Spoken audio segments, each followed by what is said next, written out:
Hello, everyone. Thank you all for being here. Let me turn this music on off. Whew. Things got a little hectic. I had a video I was going to play, coming in video. Things got a little hectic, but let me just go ahead and drop this link right quick. Let me see who's in here. I see you, BT. Thank you for coming. This is Pinkie the Housewife, and I'm only carrying this on 2 of my channels today, which is Pink Global and the Pinkie the Housewife channel. That's it for today. And this link that I'm dropping is only for BT for right now. Okay.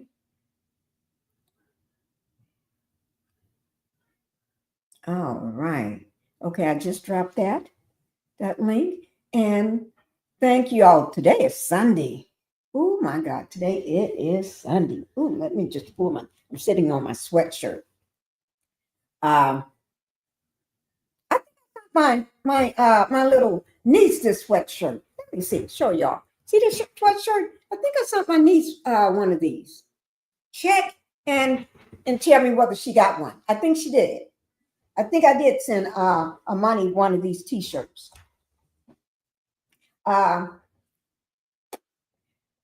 Sweatshirts, I mean. Let me go ahead and just welcome everybody to the Pink House so we can get started.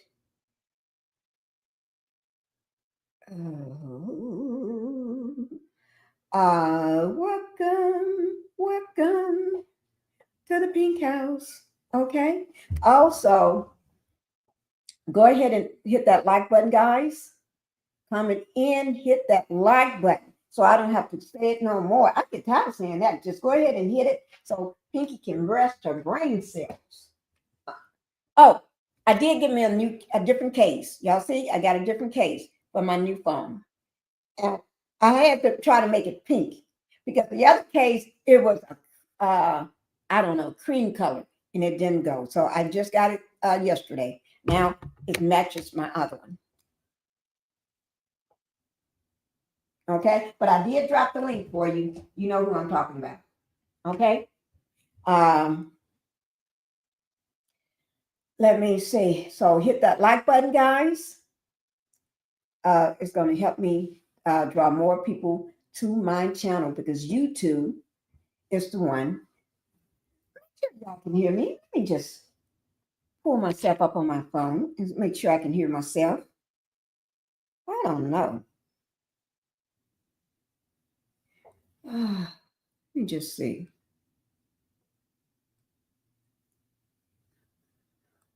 I'm trying to make sure I can hear myself, guys. Y'all just have to give me a chance. Give me a moment. Okay. Okay. Can I hear myself? Sound good. Okay. Put one in the chat. Yeah. Okay. Yeah, I can hear myself. So I put oh Lord. Okay. I just trying to make sure I can hear myself. Okay. Go ahead and subscribe to the channel, guys. To help me get to 6,000 subscribers on Pinkie the Housewife.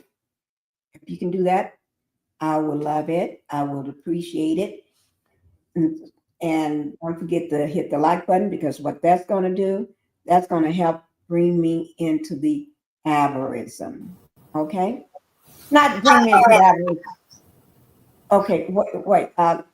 Hitting the like button is going to help bring for YouTube to send me out to more people that will love my my commentary. You can see that my mind is off right now. Also, let me just say thank you to everybody. Okay. Yeah. Okay. Thank you to everybody. And then this is my second channel that's live with me. So if you want to, go ahead and make sure y'all mostly over there and hit that like button on that channel too. So I can get all the likes I can muster up so I can get this thing popping all the way. Okay. So now let me just see. Whew. Okay. Let's go ahead and get started. Let me see who all I got in here. Let me just say hi to BT. Like Titanic is in the house, guys. Hello, BT. Hello, what's happening? Am I okay? Do I You're have doing a okay. echo? You sound good. Okay, You're looking good. thank you. Okay. All right. So we're going to go ahead and get started. Let me just show them what we're going to be talking about today. Y'all see it up here. Y'all see this is featuring Black Titanic. So y'all, most of y'all step on over here, all the Black Titanic subscribers and stuff. Y'all get on over here so you can hear her talk her stuff. But anyway, Dr. Omar, yeah, his hustle is over now for the FDMG Academy. Yeah, it's over. Okay, let me put this down. So take this down so you all can see what's at the bottom there. The FDMG was born in 2014. Yes, yeah. I'm going to bring that up so y'all can see where I got that from. Okay, but everything is alleged and based on my opinion and the opinion of Black Titanic. Okay. Also, let me just say the nursing homes, they throwing your grandmamas out on the street, guys. They are getting kicked out on the streets. They got a 30-day notice to pack their stuff and go. And you know, sometimes some of them are hoarders. I, yes, they can be hoarders, and they may be getting kicked out with all their stuff. So y'all better get down there and see your grandma and see mama. This is all thanks to the big beautiful bill.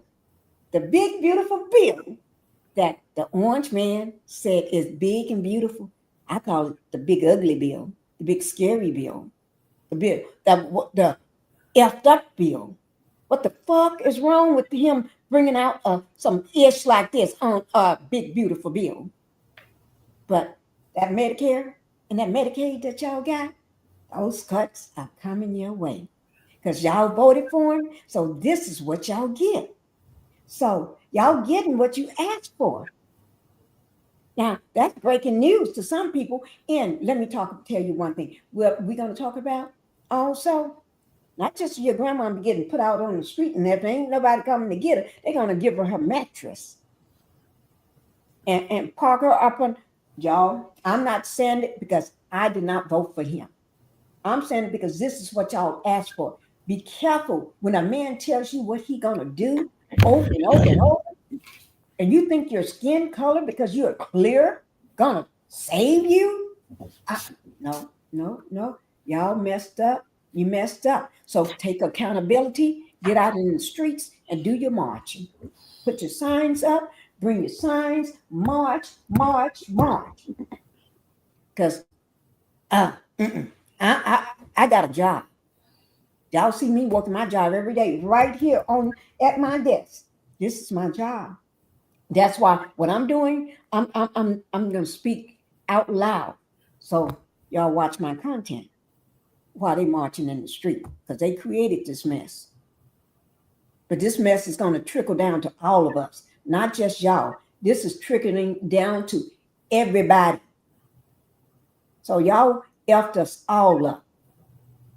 Y'all effed us all up. Now, it may not affect me as much as it's going to affect some of y'all, though. But I'm doing my part, is speaking, putting it out there so y'all can see. But it's still going to affect me. Shit, I may not be able to buy another house. Shit. Or buy a new car.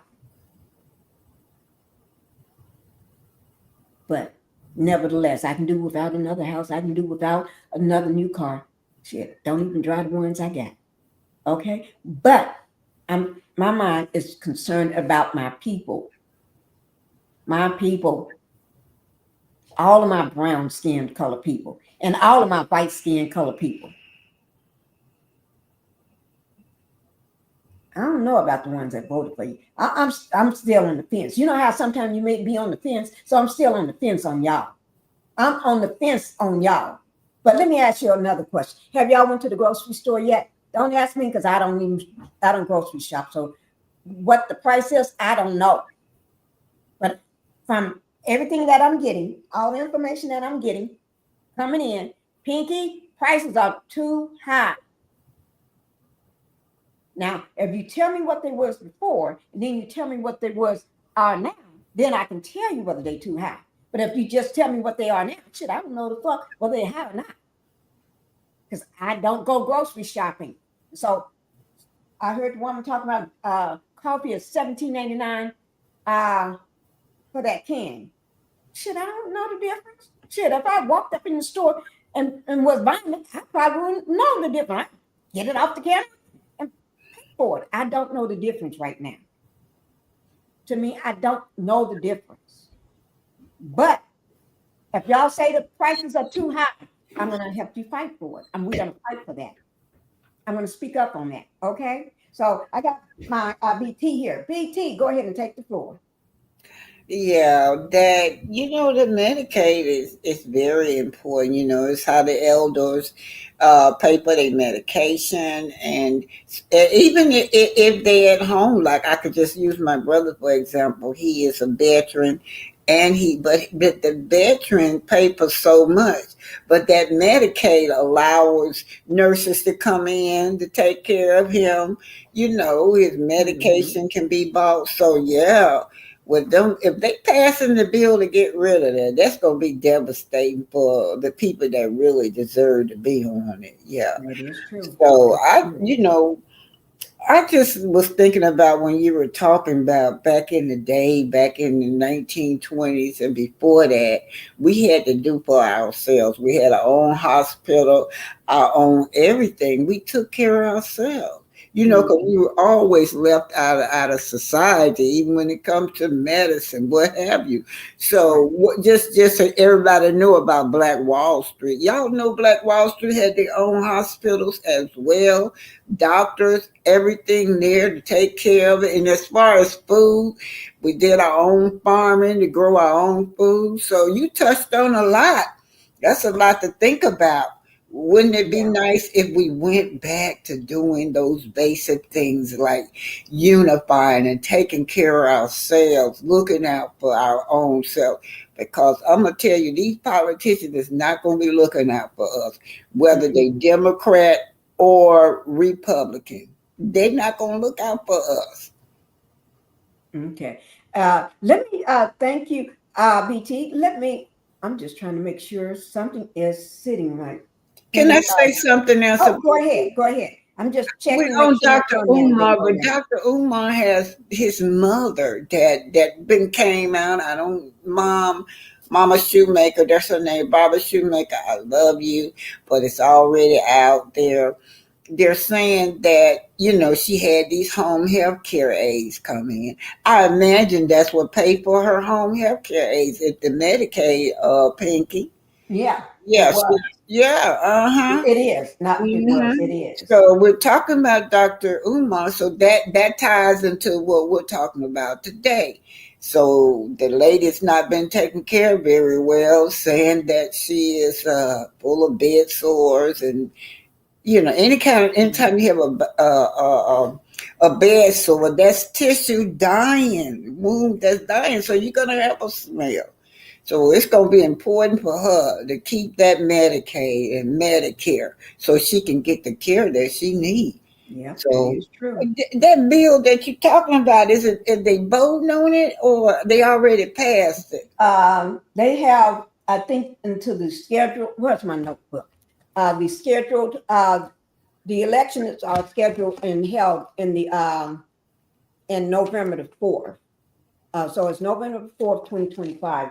when the next election is they're gonna, but the mamas and the daddies have 30 days actually to go get them out. Wow. And that's only when they call you and let you know. But if they can't find you, we're gonna actually talk about that and everything. I got that. Okay. Let me just do this here right quick. Let me just say hello to everybody. Hi, Sisling Bonnie. Thank you for being here. Let me just say, I got Black Titanic saying good morning. I mean, blessings to everybody. Divine, thank you for being here. She said, hello, gorgeous ladies, Miss Pinky and gorgeous chat. I have missed you all. Ooh, yes, we have missed you too. Hello, beautiful woman, Omar. BT, Divine is saying hello to you too. Miss Pinky, looking and sounding. Let me see. That means I'm sounding good. When they can put a 1 in the chat. Appreciate you highlighting this so people can plan alternates. Yeah. Yes, that is true. And Black Titanic is going to talk more about the Medicare and Medicaid. But before we get that done, BT, you know I always have to show a video, right? Mm-hmm. I put Yes. Okay, I put one of my favorite videos on. Y'all get ready for it. Okay. Let me see. Oh, here it is, BT. Y'all ready? So this is, I always have to throw one up there. This is something new I started a couple weeks ago. I started off with a short clip for everybody. Okay. Now, BT was just talking about the Medicare and Medicaid. Anything else that you want to tell them before I start this clip? Because it says so many nurses don't realize that Medicaid, and Medicare is largely what funds our profession. And you're in Yeah. that profession, BT. Yeah, I'm in that profession. I've done it all. I've been in it over 40 years. I did home health on down to working back in surgery in the hospital. And of course, when I did home health, most of them are on Medicare, Medicaid. And yes, that's how we got paid. So if that's cut out, that means like a whole lot of nurses would lose their salary or they have to go get another job somewhere else. So it's going to be like a dynamite effect, you know? Yes. If they cut these programs out, the Medicare, Medicaid, where these families cannot get nurses, not only that, but when they leave the hospital, they send these family members home and you need help. If they don't have that Medicaid, Medicare, they're not going to get that help. And then the nurse is going to be out of a job as well. Yeah. So if the nurses are out of a job, and then wait, let me just hello, Taffy. Thank you for coming in, Taffy. And Divine said that's true. That's true, Black Titanic, what you're saying. Okay. But let me see. Oh, she's saying hello to Taffy. But you're right about that, Black Titanic, because if they cut the Medicare and the Medicaid, I mean, if that's being cut allegedly, and it is because it's on his bill, okay, then that's going to put, you mentioned domino effect, because then after your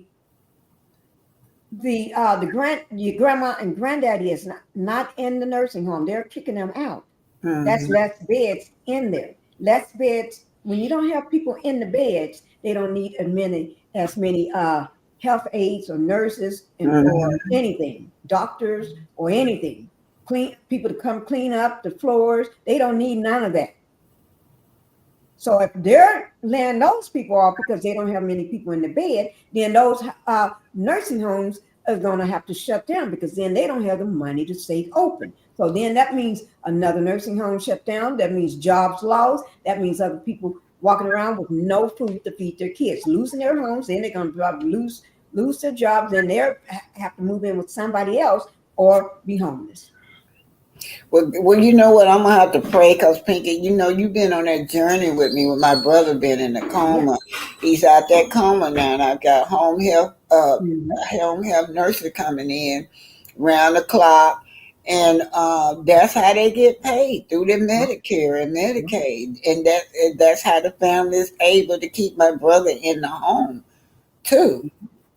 hmm And so So I'm gonna pray that this bill just be shut down. just be shut down like somebody just came and ate it up, like the rats on the ground and just came and picked it apart.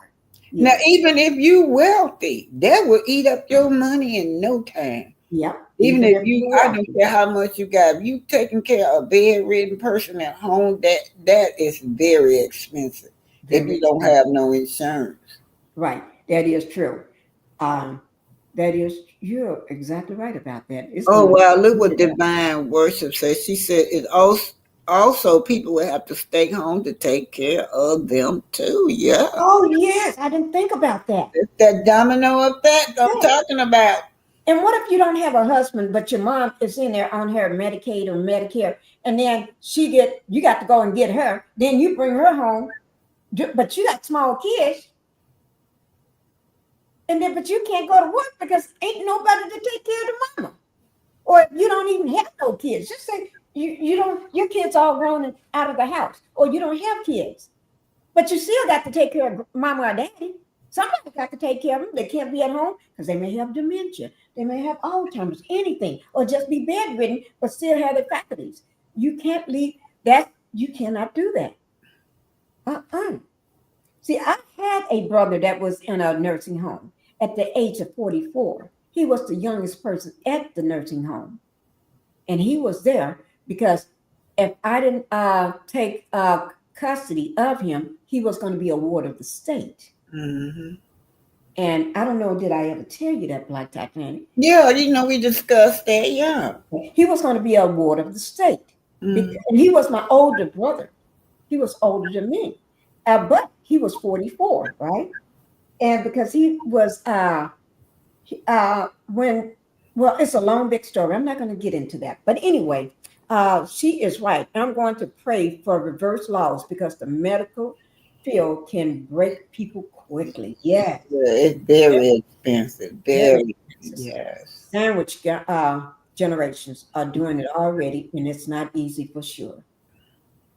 Yes. Okay, let's play this video here.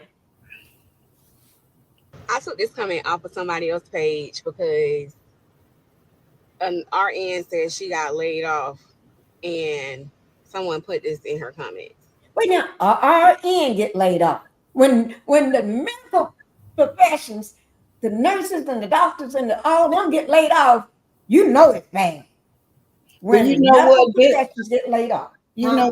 This is something new because I've never heard of that's what when you go into that field, you always had a Have a job. job.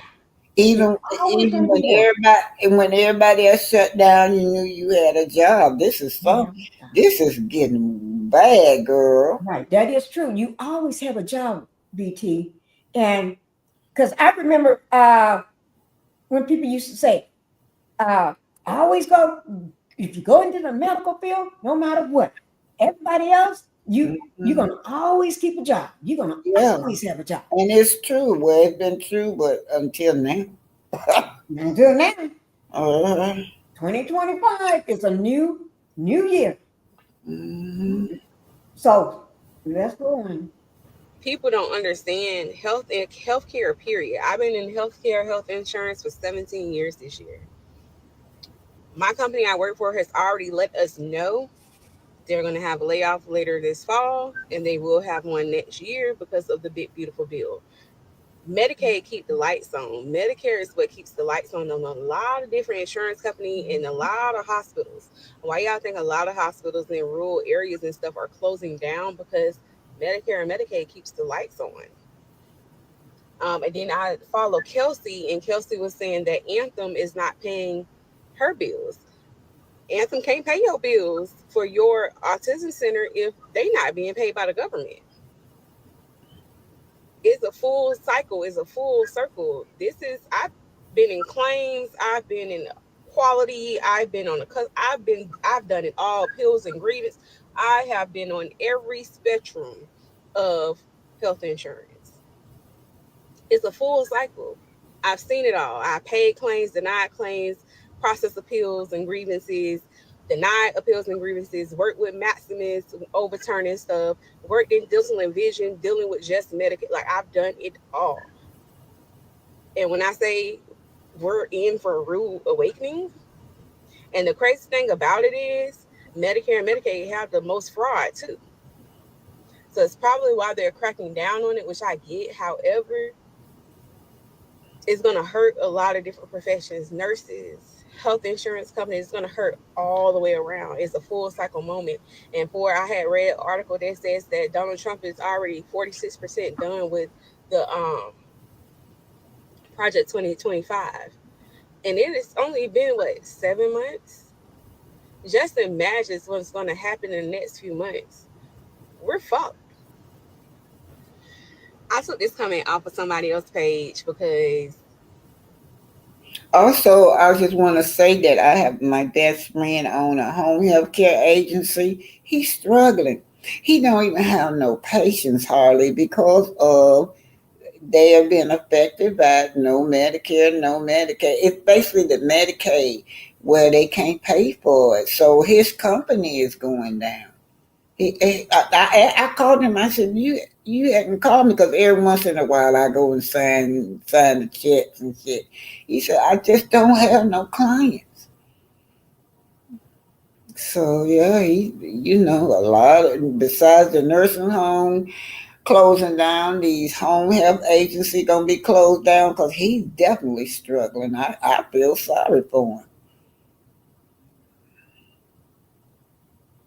Hello. I didn't know I was muted. I didn't know I was muted. I'm sorry. I said if he's struggling now, what's going to happen to him a little later on?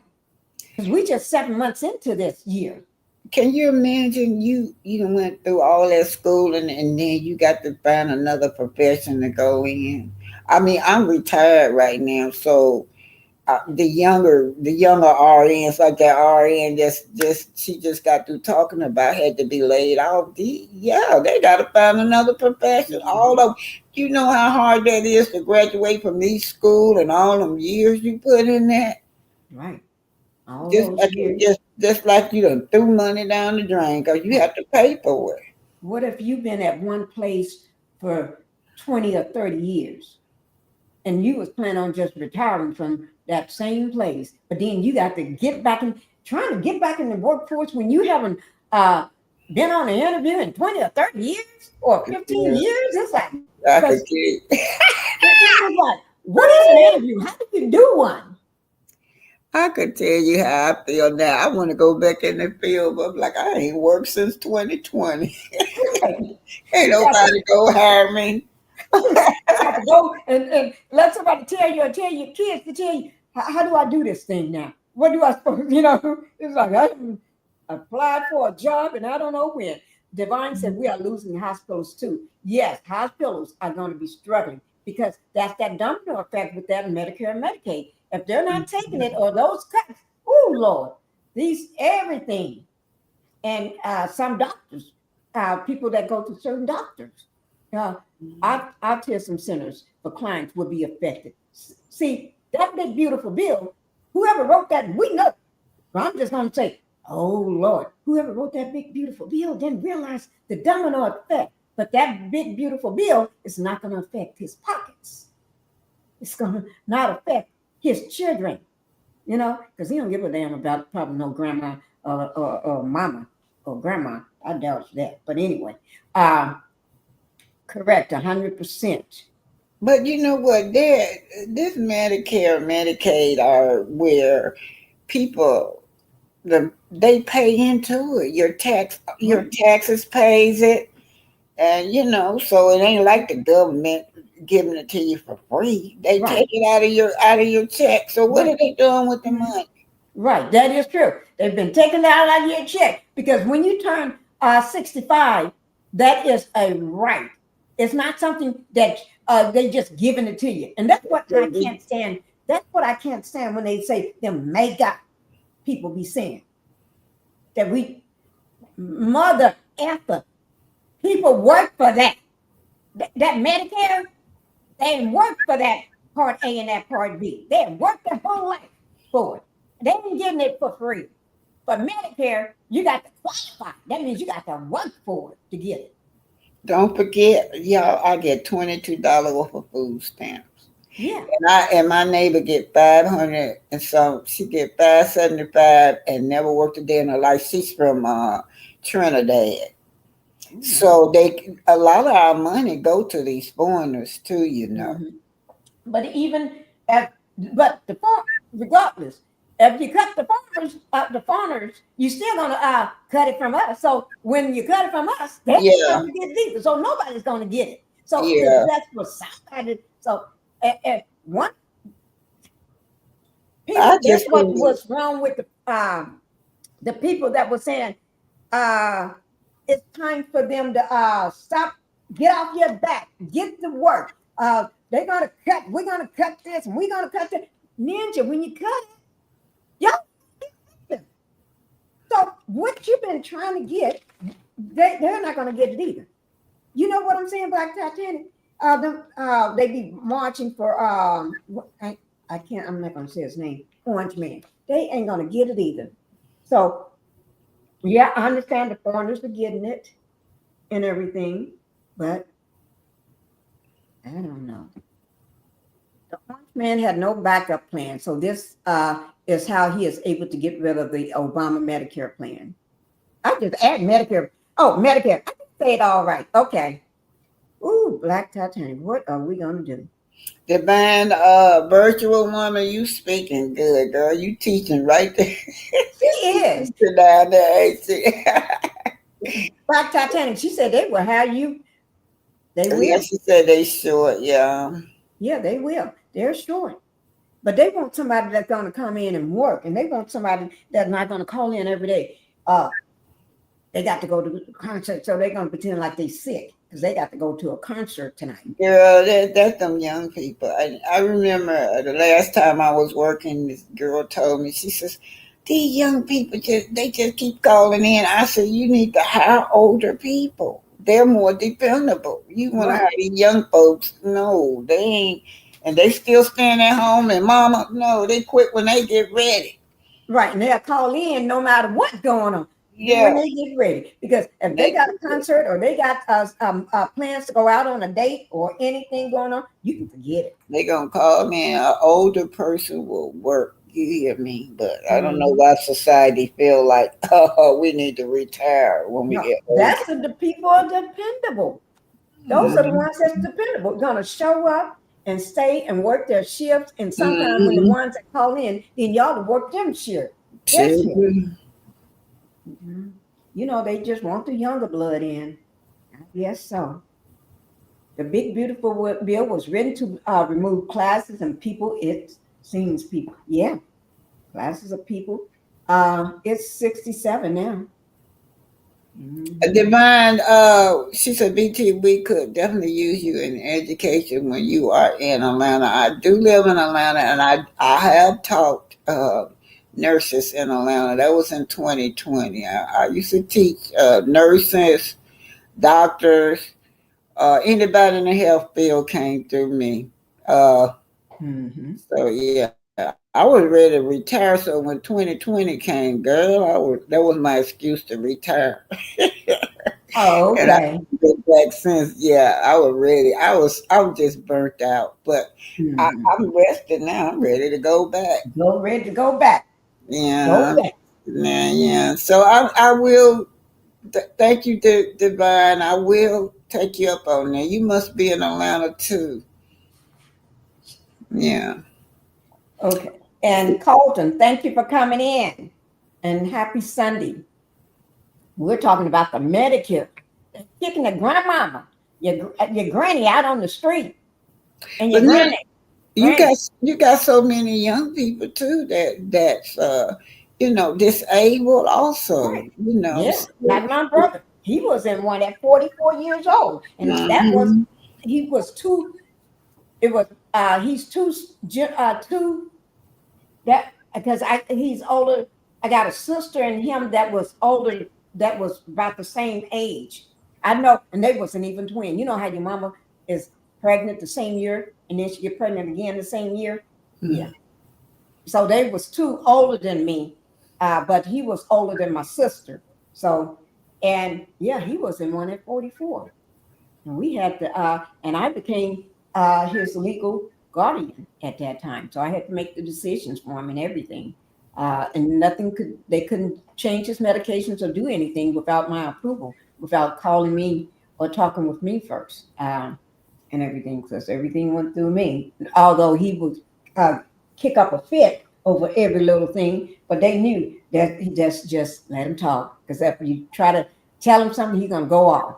So they just let him talk, and then they get on the phone and call me. And they gave him 4 months to live. Was 4 months to live, and he made it 5.5 months before he passed. Well, you did what you're supposed to do. Yeah. You were a great sister. Yeah, I took care of him Mhm. and everything. Made sure he was fine. Made sure everything. And it was a lot of work. And if he was 44, you got to remember, I was young then. It was like, but I had to make sure he was okay, make sure everything was going good, and go see him all the time. And always, when I couldn't go, I always call up somebody in the area to go visit him and sit with him. And he loved his music. We'll play his music and everything, because he loved all his raps and all this here stuff. So we'll play that music, get that music playing, and it makes him, don't worry about what you like. This is what he likes to hear. Okay, Pinky, Hmm? before I forget, can I say this before I forget? Go ahead. Okay, I just need you guys' help. Y'all know that I am have a new channel, my backup channel, Umar at Officially Black Titanic. I need 1,000 people in order to get monetized. I got about 500. Y'all, please go and push that like button. I put it's strolling up and down. Only at Officially Black Titanic YouTube. So y'all make sure y'all hit the like buttons and subscribe for me so I can get monetized again. Now y'all was wondering. Let me tell you what happened on the other channel. I'm not over there anymore. It's still my channel, but it's just too much going on over there. So I'm trying to start off fresh and new all over again. Thank you. You're welcome. Mm-hmm. Hi, I said what I said is in the house. Oh wow! Hey, I said what I said. Yes, she is in the house. She has been really missed. I will subscribe now, BT. Thank you. Omar at Officially Black Titanic. I need y'all help. I need to be monetized so I can make my little money, my little copay when I go to my doctor. That's what I was Yeah. using this site. And that is the true statement. Y'all make sure y'all get over there. Because with things going the way they're going, oh Lord, yeah, get over there, guys. Okay, I'm going to the little girl's room right Okay, go quick. ahead.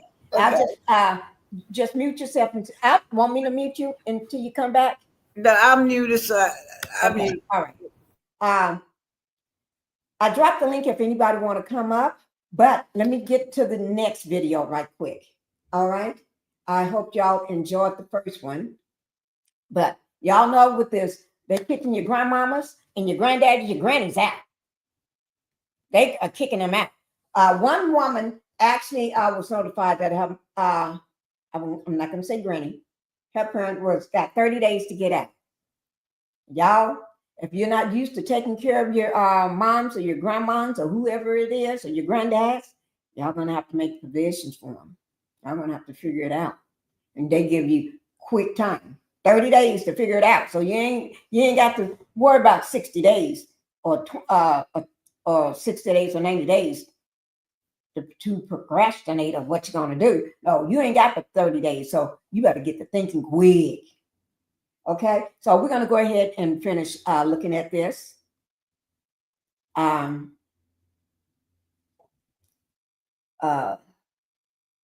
want y'all to listen to this one here. This broke my heart, but I want y'all to listen to it. This is, oh Oh, that's the wrong one. See, sometimes I click on it and it'll show something that. See, I'm trying to click on this one here. Last night I clicked on it and it brought it up. Sometimes it works and sometimes it don't. Okay, but I listened to a lot of these stories here last night and everything, and here we go, guys. Okay. See, I clicked on it and something else pop up. Medicare is being cut. Okay, I got the here we go. Okay. I don't know what's going on. Can y'all hear that? I've gotten 2 calls, one earlier this morning and one just about, I say 20, 25 minutes ago. Listen, first of all, Can y'all hear that? Put a yes my in the specialty is chat not in or general one. medicine, so I have no idea. And it also isn't in health insurance. I have no idea. But the one thing I do know is that, just in case you have not heard, Medicaid has begun their changes. Yeah, I know a lot of you thought, oh, it's not going to do anything until 2026. News flash. Who is the weakest in society? Babies and elderly. Okay?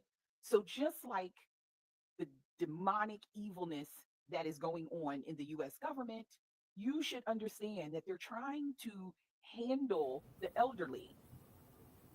Okay? Are you following me? Medicaid has already started to cut. That's why I'm trying. That's why I asked you all. Let me know whether you can hear something, because I got it as if I put it at 100%. I got this thing up like way on up. Her audio is just so low, so low. That's why I just asked you all earlier. Can you hear her? Because if I'm sitting here, I can't barely hear her, and so y'all got to let me know. Put a 1 in the chat. Don't wait till it's almost over for you to let me know. Thank you, guys. But I got the video up as high as it'll go. Okay. Some people. So if you I'm are gonna just get rid of her or because she's too damn low for me. Oh, Pinky. Oh, wait, don't say shh. Wait, Oh, let me turn it down some.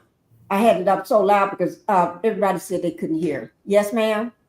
I was gonna say she must have knew she was low. She had her captain on so you can read while she going back. That's what I was gonna say. Okay, go on. Okay, let me find somebody that's talking where you can hear them. Okay, because everybody's been talking about this situation. My dad lives in a nursing home, and by now I'm sure you've seen the video. You can hear her, right? Yeah, that's and good. I got this at my normal audio. My normal audio.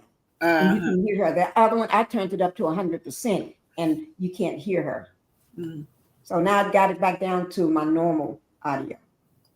Video circulating about the woman who's really concerned because her dad is getting kicked out of his nursing home due to Medicare. And this is just the anticipatory changes that the big, beautiful bill is putting into place. What people don't understand is a lot of nursing homes are actually owned by these big corporations, right? So the big corporations, your local branch isn't that, but like they are owned like by private equity, things like that. Like I know the one that my dad lives in is like that. And so the rules kind of come from on top. So it sounds like some of these nursing homes are figuring, well, we're not going to get reimbursed from Medicare in the future. So we're going to just start evicting people who, pay that way because we don't want to suffer the losses. And instead we'll try to fill those spots with people who pay out of pocket. Now, in my case, like my dad, we actually pay out of pocket, or I should say he pays out of pocket for his nursing home care. But what is it going to do when I guarantee you like 70, 80% of the people who are at my dad's facility are in some type of Medicare reimbursement, especially if they're in like very long-term care situations. Like that is super common. I don't think people understand that. And so what's going to happen when these facilities can't fill the apartments because there's not enough people who can afford? I mean, to give you an idea, it's over $4,000 a month, guys. $4,000. I mean, think about like that. That's like almost triple my mortgage. Okay. It's crazy. And in my case, like what would happen if I was in this situation? Because I'm thinking about that. Like, what's going to happen if, like, my dad's facility, for example, shuts because there's not going to be beds anywhere for these people to go. So the burden is going to be on the families. And, like, in my case, I don't have anywhere to put this man. And I don't live in a handicap accessible home. And there is no housing in my area. So I can't just, like, pick up and move. And I have a mortgage from 2011. Like, I can't just move. Like, that's not really an option. So, like, I don't know what I would be doing if I was in that same situation. And I am really worried. And if you're thinking, well, I'm so lucky, I don't have anyone in nursing care, I'm not going to be impacted. Let me just tell you that this is just the one little arm of the ripple effect that this is all going to have, right? What's going to happen when hospitals aren't getting reimbursed for things? What's going to happen when your doctors are not getting reimbursed? They're going to go private practice. I'm telling you, this whole healthcare system is like on a house of cards. Like, it's all going to come crumbling down, and it's going to come crumbling down fast, unfortunately. So if you are worried about this, if you have loved ones that are going to be impacted, or you know you're going to be directly impacted by this, please know you're not in this alone. Please give me a follow, give me a comment, because I want to engage with people that are going through this same thing, because it is not easy and we need to come up with strategies together. And sometimes it's nice to just have somebody to vent to. So anyway, I'm here for you guys. My dad lives in a nursing. I see Divine said about 80% of them are Medicaid or Medicare or both. That is correct. And like she just said, you said it's a domino effect, Black Titanic, and she just said a house of cards. All, no matter which one it is, they go, when one goes, they all go tumbling down. And all these elderly people have worked hard, girl, and paid into the system. Yeah. And they just gonna and when I was young, I used to get mad. You mean to tell me I don't have no say so? They just take it out my check. Mm-hmm. And cause you could have been putting that money up and saving it for a hard time. Right. If we had some foresee that we're gonna almost be in a dictatorship, well, you ain't gonna get no choice of anything. Look like I'm gonna have to go back to work after all. Oh my God! You made me laugh on that. The way you said You ready to cut my little retirement off, and I don't have no. Oh, you said that's so funny. Yeah. Oh, I wish I'd have on that one. The way you I'm glad I got a skill, though. Some people don't even have a skill. They have worked hard, but at least I got a skill. If I did anything, I'd go back and teach. Instead of being in the medical field. Yeah, I mean, at least I could say that for myself. I've seen elderly people standing up all on their legs all day in the grocery store, and they have to go back to work. Yeah, you do. I said, no, I see them in McDonald's. You can drive through McDonald's, see number of teenagers. Now you see elderly people in McDonald's work. Yeah, you're right. Now I didn't think about that. You are truly right on that. You used to drive up in the those little pop-up restaurant like McDonald's or fast food. They call them fast food. McDonald's, Wendy's, and Burger King and stuff. Now you see people trying to make their mortgage working there because they got a house, they got an apartment, they got kids, they got a lot to take care of. They ain't there just to work a few hours and go home. And have fun and throw food around. They ain't there just to have fun. They there to get the job done and get home. Make the money and get home. And work as many hours as they can. You're right. True. Okay. This woman, they're kicking seniors out of our nursing homes, and you need to know why. This is everywhere, guys. Did you guys see that woman talking about her father who got kicked out of the nursing home? That's not a random story. It's happening across the country. Just like we thought, because of that wonderful, our big, beautiful bill, nursing homes are discharging residents who rely on Medicare or Medicaid because they won't be able to pay. Why? Because those programs are being gutted by funding cuts. Most of the residents are there because Medicare and Medicaid pays for their care. So without that funding, these facilities can't survive. They will kick people out. When the money disappears, they close. They don't care for your loved ones for free. They'll send them home to you. That means you quit your job, lose half your household income, and then all of a sudden you're the Didn't full-time. we just say that Black Titanic? Mm-hmm. Oh, I forgot I have to turn it down now because hers was so low. Now I turned it down. Okay. Look Yeah, at we back up what Divine says that the nurses can teach in the medical field as well as regular education. I don't know if you know that, but yes, I when I go to school to pick up my little grandkids or even my the ones in high school, they be asking me if I want a job in high school because they're even the teachers. They got us shorted on teachers more than they do on nurses. Mm-hmm. A They lot of sure these do. teachers, especially if they in the special education, teaching special education, they have to lay these teachers off too. Because Mm-hmm. that's how they get funded by Medicare and Medicaid, Yeah. especially in school. Uh-huh. But it's going to be a domino effect, just like the story from the past couple lives I've been doing. When you go arrest the workers in these restaurants and on the in the fields, working on the farms, what happens? The farmers go bankrupt, but they voted for that. They lose their home. The people that working in the restaurants lose their. They're no longer working. The owners cannot run the restaurant by themselves. They need their workers. They need the cooks. They need the waiters. They need the dishwashers. They need all those people and the people to bring up the food and the meals and stuff. They need those people. And so then they closed their business and nobody got a job. And the same thing with which one I was going to say. Let me just say Amazon allegedly, but I saw it too. So it's not like I didn't see it. It was on the news. So on the news, Amazon, one of the big Amazon centers got raided. Workers was running out, but what they did, they made sure they block off all the other entrances before they came rushing in through the front gates. And then they had a helicopter above. And I don't know who saw this. And they came and took out all the workers. And people was running. So they had to go out and outside the building and go find people here and find people. People was everywhere hiding, trying to get out of there.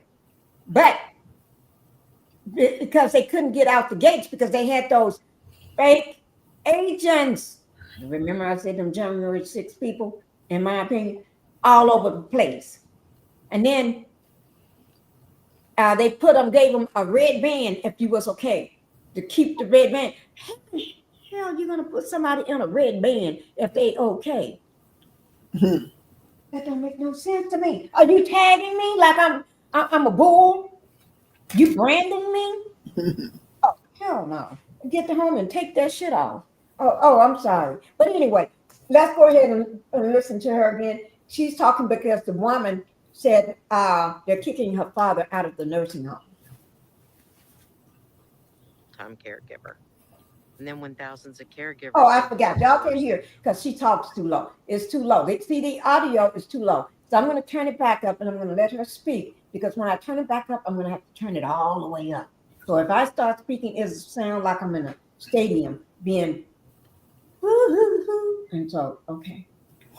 When nursing homes shut down, the economy takes a hit. Mm-hmm.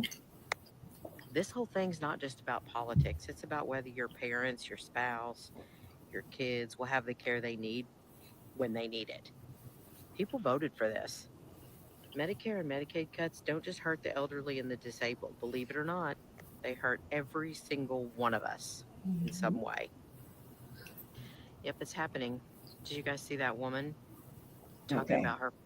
Yep. Wait, let me turn it down first. Okay. You see that? It like she said, it hurts everybody. It hurts all of us. BT. Oh Lord. Mm-hmm. Okay. I'm gonna just do one more for now, and then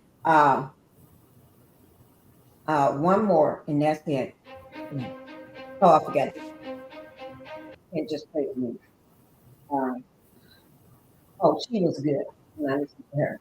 I'll tell you, the senior citizen who's an Uber driver is going to benefit the most from this tax package because no tax on tips, senior tax. No, I don't want to hear it.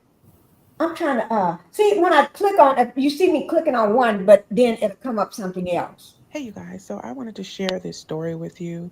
And it's particularly about this lady named Shirley. So she basically lived in this assisted living home for 26 months, paying out of her own pocket the private rates. And then when her Medicaid kicked in, they decided to evict her. This is becoming routine for these assisted facilities to take senior citizens who have accumulated money, have money in their checking accounts, let them come there as residents, pay the fees monthly out of their personal money, which is usually about $5,000 a month. And then once they've depleted all of their personal money, they switch over to Medicaid because Medicaid has responsibility of caring for these elderly folks in our society. However, the payment then decreases from that $5,000 of private pay to about $2,000 and probably some change. And this is what the homes are not okay with. And they are kicking out our elderly community because of pay. Does this surprise me? No. I knew when I was a CNA as an 18-year-old about this. I saw a gentleman who would come in every day, get his wife up, dress her, take care of her, feed her for the whole day, get her back in the bed, undress her, say goodnight, do the same thing the next day. And I said, why aren't you taking care of her at home? He said, well, I was told for safety she should be here. I said, I'm sure you would save a lot of money. I don't want to ask how much you pay, but I'm sure it's a lot. And this was, again, when I'm 18, I'm 42. And he said, yes, I pay about $5,000 a month out of pocket to take care of her at this home. This is ridiculous, and this shit has got to stop. I am so sick of our society, these businesses, taking advantage of everyday people. This is sickening. And she is not the only one. Here in Wisconsin, I believe it says there's been about 50 people who have been kicked out of these assisted living facilities once their private pay goes out. And no one's covering that gap in pay. So the homes aren't interested. That's disgusting. As you see, it said at least 4 facilities have canceled Medicaid managed care contracts in recent months, in addition to this home. Oh my Lord. Attention really needs to be brought to this because this is disgusting to let somebody deplete all their savings and then kick them out into the streets. And the really, really sad part about this story is this woman, Shirley, was so stressed out that she eventually died soon after she was kicked out of the home. Stress. So experts say that moving. Okay. Woo, Lord, that's sad. You know, that's why it's good. You got to have a family member somewhere fighting for you. Mm-hmm. You have no family there, they will do you any kind of way. That was illegal what they did to her, but she mustn't have family.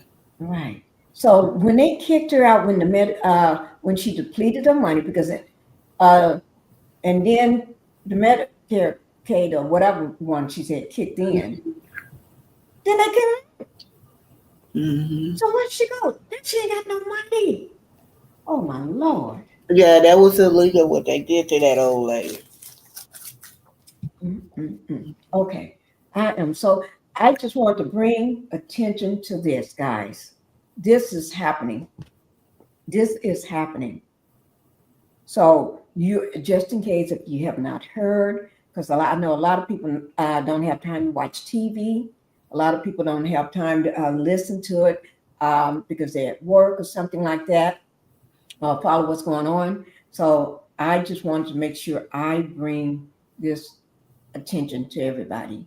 And then we can talk about the crazy on what's going on in the crazy with the criminals. Okay, true. Some would say more. It's thousands. Oh, sometimes it's even 20 to 40,000 or more. Oh my God, make me That's help per month, girl. per month. Oh Mhm. Lord, oh Lord, that makes me. Oh, I got to drink. Go back Mhm. up to what Divine said. These companies are usually old. Okay. Go up some. Yeah, right there. Uh, these companies are usually owned by investors or financial planners, not people usually in the medical field. Because they have no compassion. They're in it for the money. That's it. They're not in it. Like if you going into a nurse or anything, you passionate about your job and the people. These people just see a book. They're not human beings. They just a dollar bill for them, and that's why they were able to kick that lady out like that with no compassion. No compassion at all.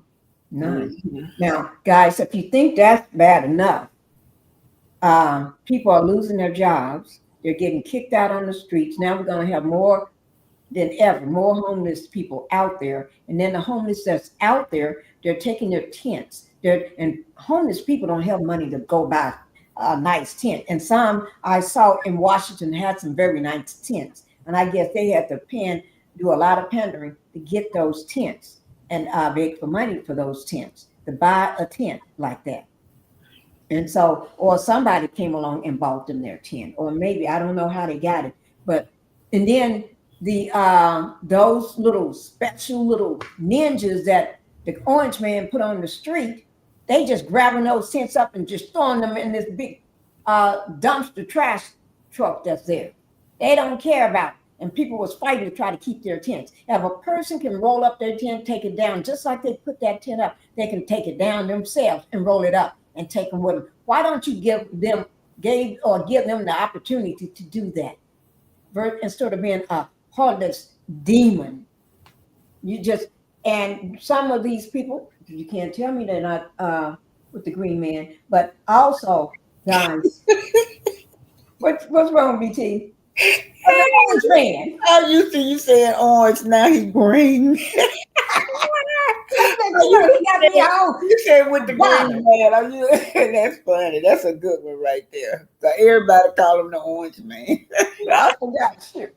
Oh, maybe that's just me or do if I said green.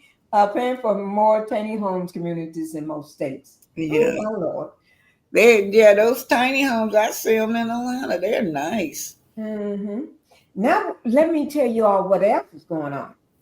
Because not just that, they're making food so expensive. We're going to be living like a third world country.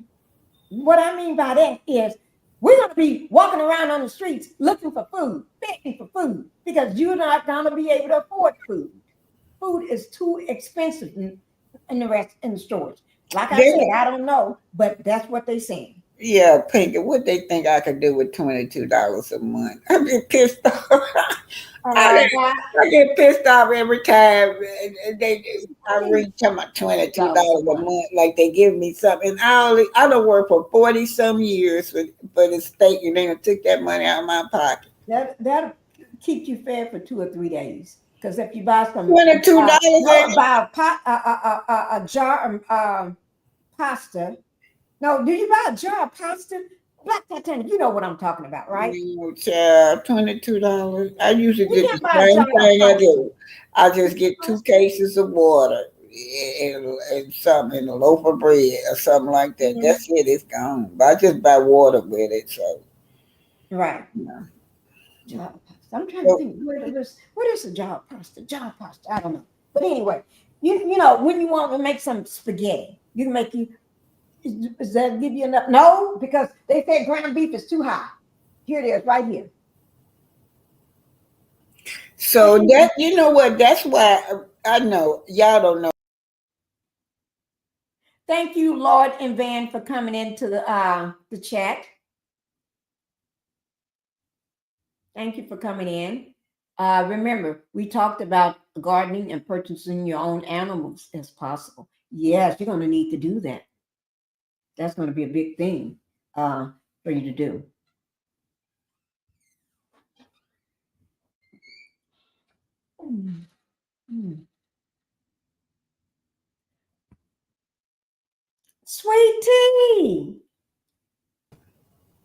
Okay.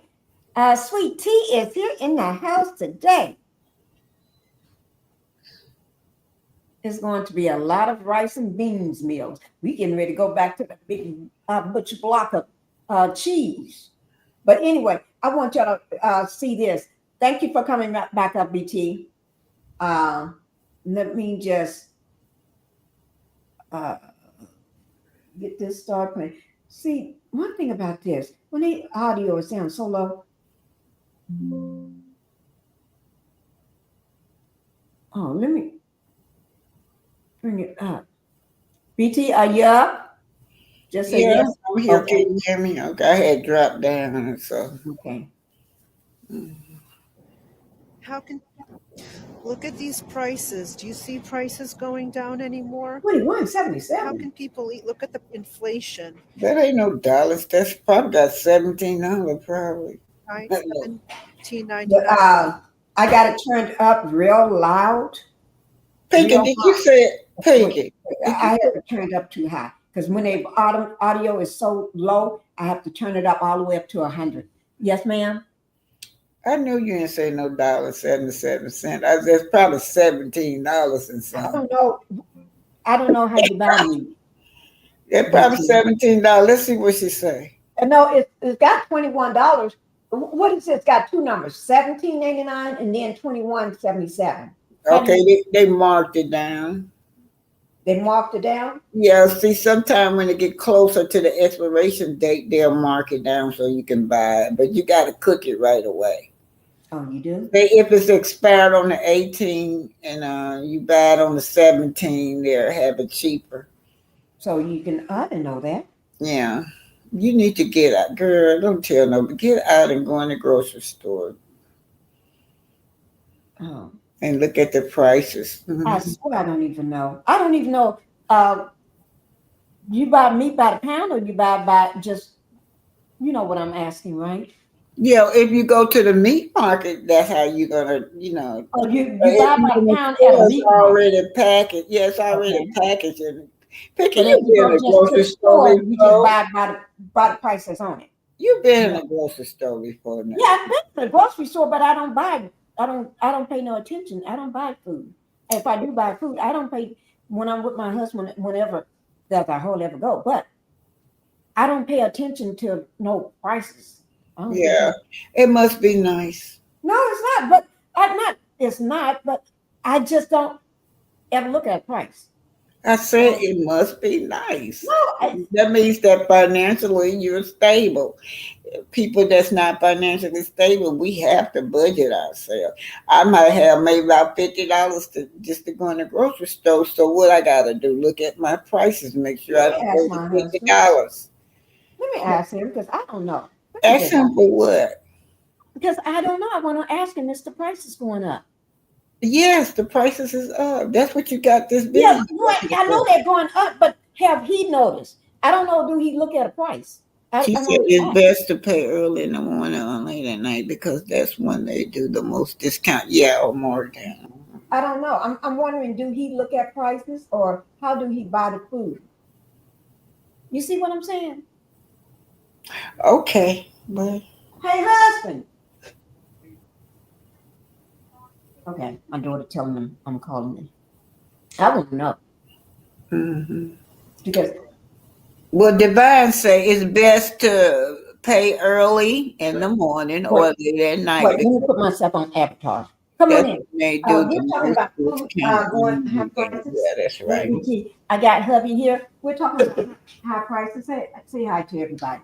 Hello, everyone. And they're saying the food prices. I'll let you see the avatar for it. The food prices are very high in the store, right? Mm-hmm. Oh, here it is. Well, I go back out so you can see the. Well, it's not on there, but prices in the store. Right. No, everything's going up. It's going up. Yeah. Especially restaurants. Restaurants are very expensive. Well, that's because you go to restaurants all the time. Yeah, now You're in a restaurant every day. Yeah, it doesn't matter. Even McDonald's and anything's expensive nowadays. Oh, did you go to McDonald's this morning? No, I didn't go this morning. Yeah. You went fishing this morning. Yep. Mm-hmm. Yeah. Oh, he went fishing this morning. Everything's expensive nowadays. You look at, Tell me something that's expensive. well, even if you look at, some of the meat. So even if you look like, if you want to eat good, like some steaks, used to be you get a steak and you get 3 packs in a pack, and it used to be, maybe $20 or Okay, $23. this is 21.77, and that's one. Yeah, that's one. Yeah, yeah. So basically, if it's got 3 in a pack, like, it's probably more than twice what it used to be. For a lot of things. Wait, BT is talking. Unity and support aspect. Wait, okay. Put you on mute, BT. So she's talking. BT, put yourself on mute. Okay, but anyway, so you saying meat? Yeah, a lot of it. Yeah, meat. Just meat in general is probably, it's probably at least 50% more than it used to be. Certainly in the last couple of years. So, stuff that used to be, you get a pack of meat that's, used to be maybe $20. Today it's like $30 or $35. For the same pack. What about other stuff that you get at the store and all those? Because we buy a lot of fruits. Because we put fruit out we put fruit out every day on our island, like blueberries, grapes, strawberries. What else we put out? Pears. Pears and peaches, all of those are more expensive. Yeah.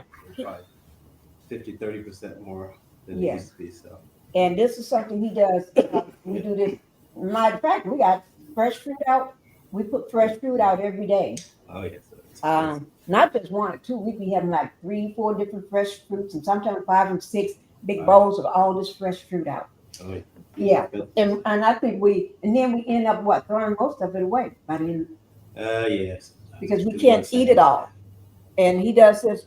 This is an everyday thing with the fresh fruit and stuff. You don't just have fresh fruit out. You cut up the what are those things you cut up?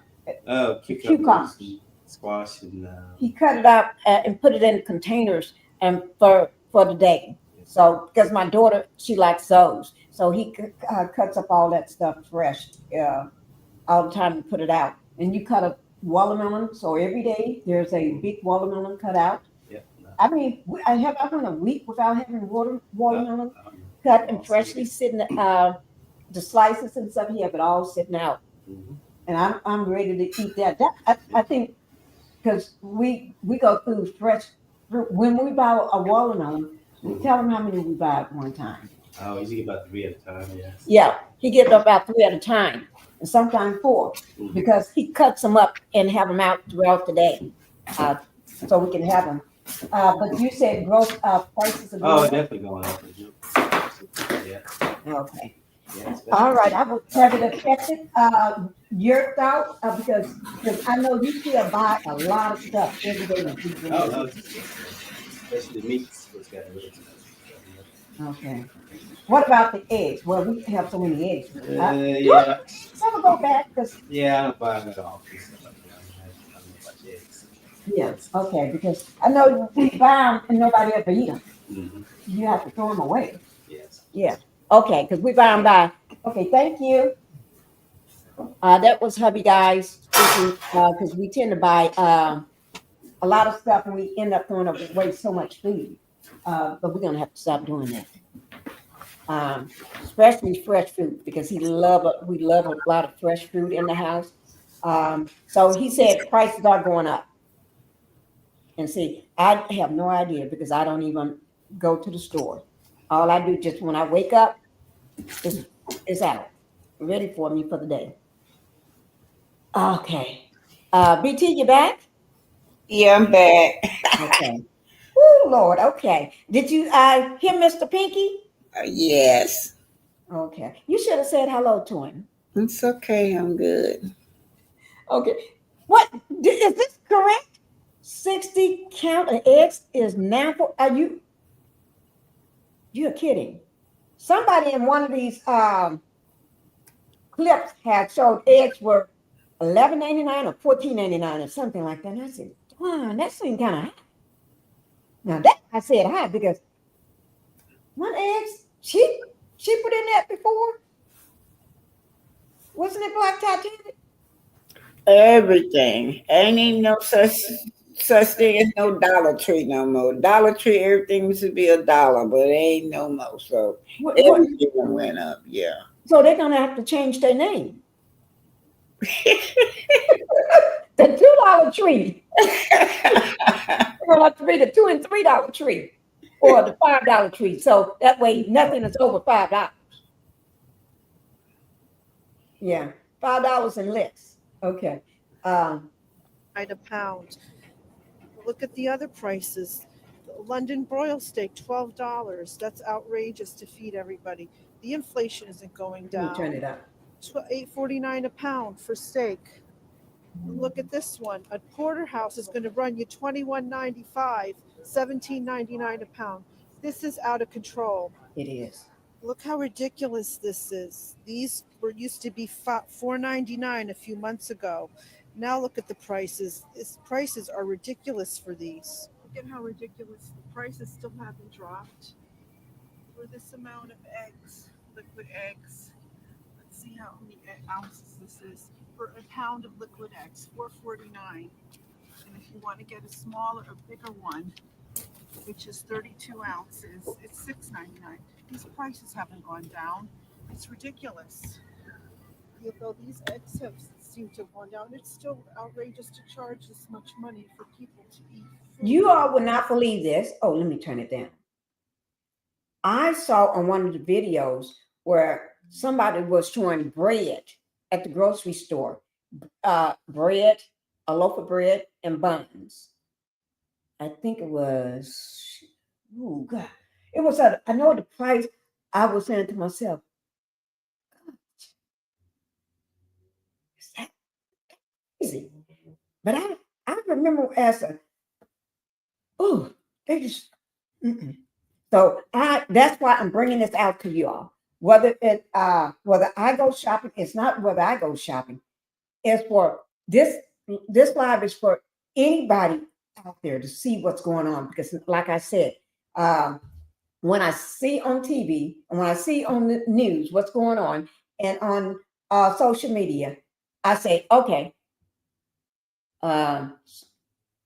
housewives and everybody, those reality shows, I put you to the side for right now.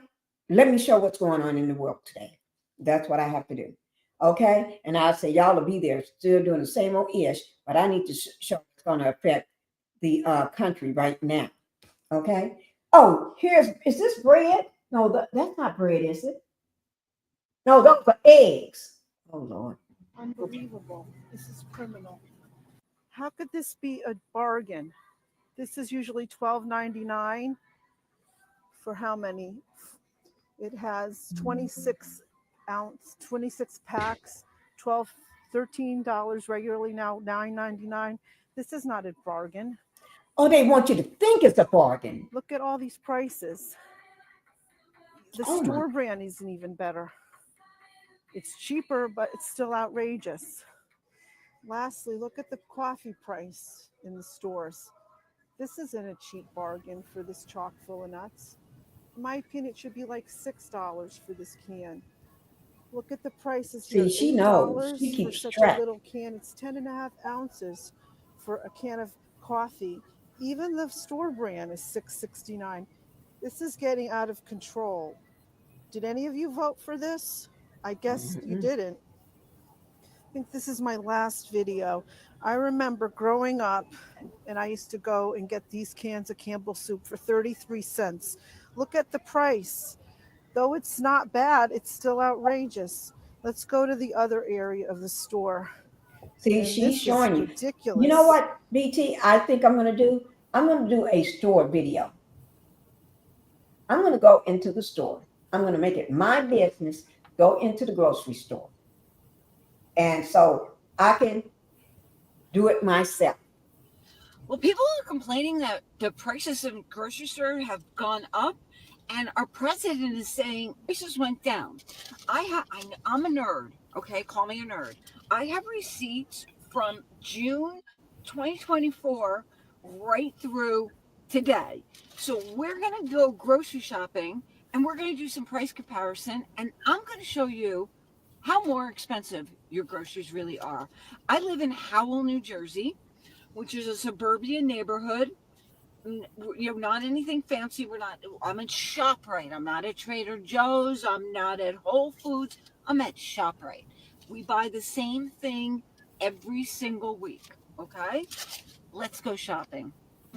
Coffee is one of the biggest I've seen increases. Okay, now here on my receipt, we buy 8 o'clock coffee. I circled it because I used it one other time. Sorry for the blurriness.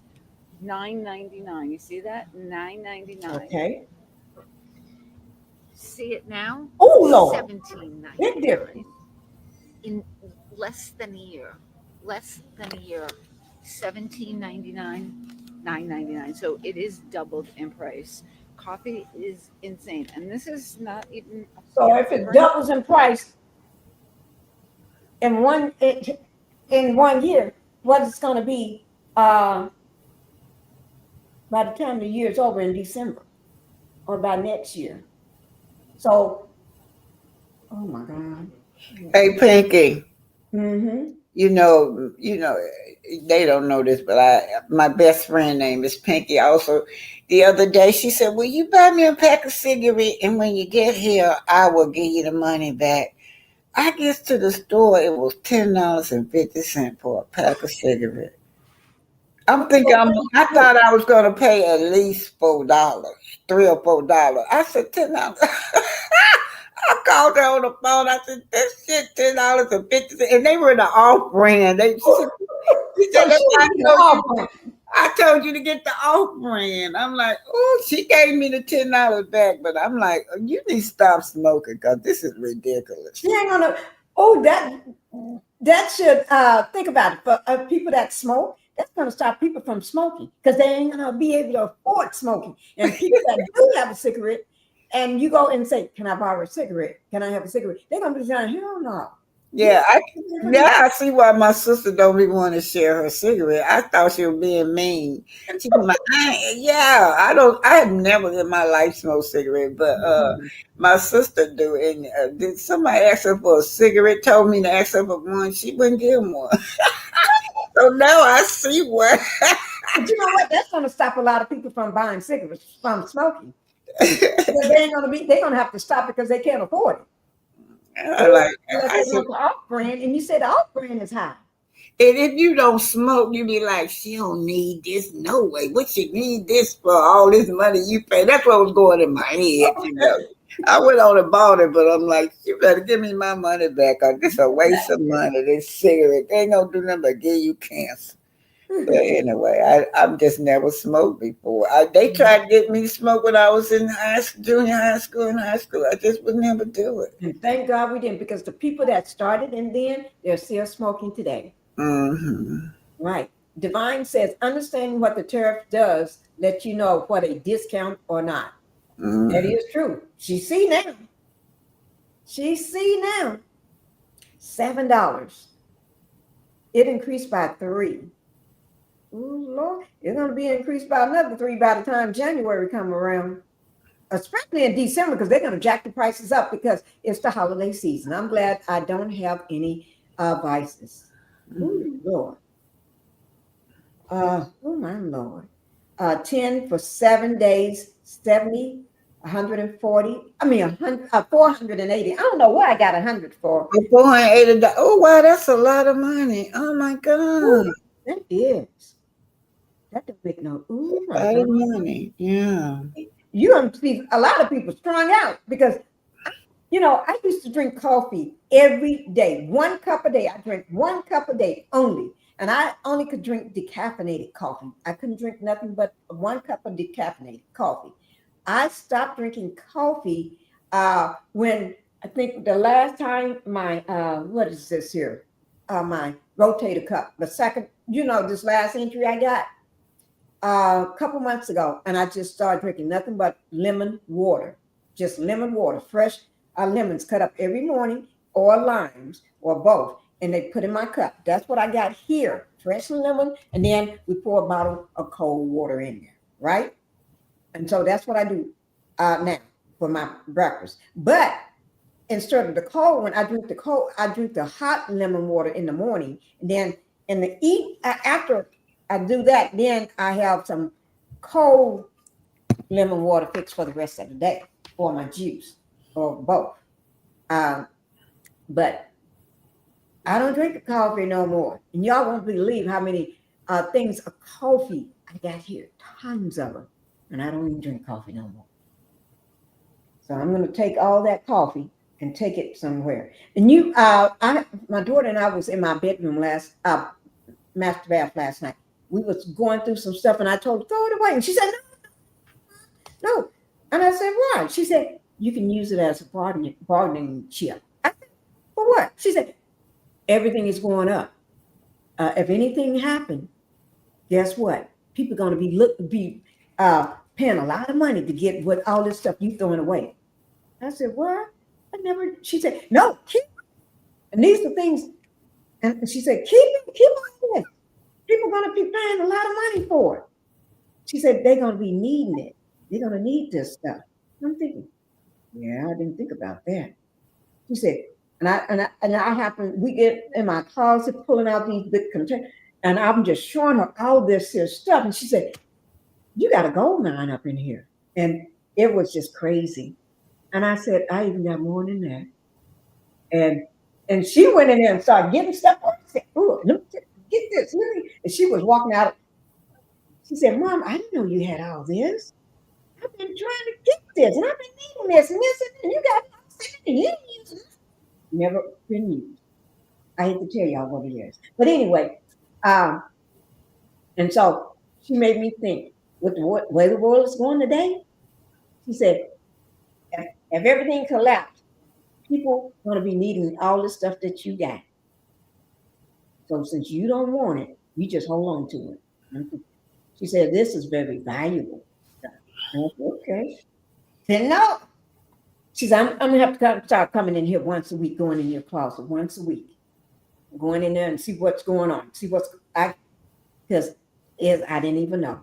But anyway, coffee is going up, everything. I'm doing one more thing of somebody talking about the grocery prices. Let me see. Who should we do? Who should we do? Dr. Umar, and we're gonna do I just spent $72 on stuff to make chili, right now, and that's gonna feed my family maybe 2 nights. $72. Y'all gonna have to figure something out up there in Washington, D.C. So are you conservative Republicans and MAGA ready to concede the idea that regulation is sometimes necessary? Because aren't you the party that wants to minimize government and let the free market do its thing? Well, this is what happens when you try and let the free market do its thing. Corporate greed knows no bounds, my friend. You see, because after COVID and supply chain issues forced companies to raise their prices due to the high demand and low supply, they soon realized that people were willing to pay those higher prices. And then when supply increased again and we slowly started getting back to normal, they kept the prices high. Because why the hell wouldn't they? They had all just recorded record-breaking profits in the midst of a fucking pandemic. Why on earth would they lower them now that the economy is getting back on its feet, especially considering that there's nobody willing to hold them accountable? Because conservatives love free market and less regulation. I'm sorry, guys, but to honestly think that by giving companies breaks, they will choose to do the right thing and pass along the savings instead of just pocketing the difference is foolish and unrealistic. Are you finally getting it now? I just spent. Okay, I hope y'all was able to understand what's going on in the world today. That's my stretch on that, because they're throwing your grandma, grannies, and your granddaddies, and your papas out on the street now because of the big, beautiful bill. There are cuts in your Medicaid and your Medicare.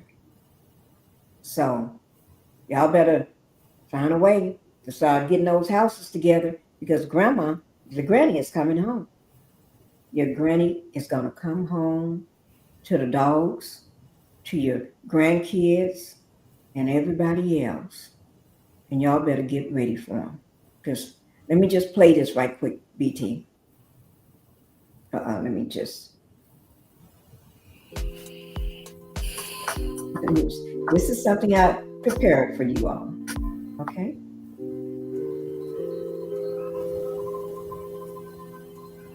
Wait, that means, wait. Why is that playing double?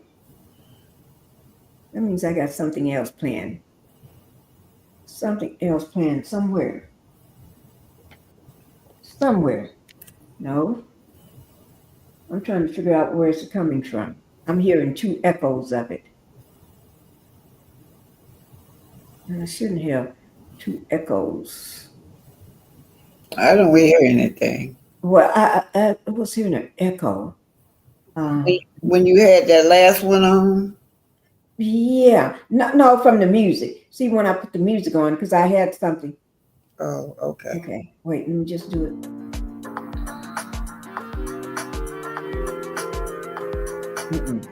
There's two echoes. Let me try this. Let me see. I'm gonna try something now. The audience don't hear what you hear. It's played clear. Okay, it did? Yeah. That means I got it. Okay, is this playing clear here? Wait.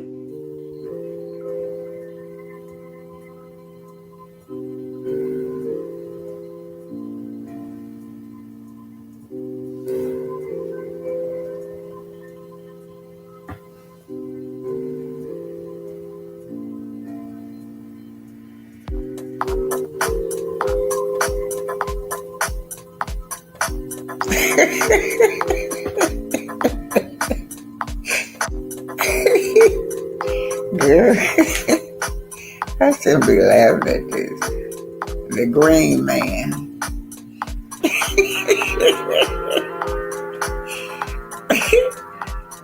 Ooh.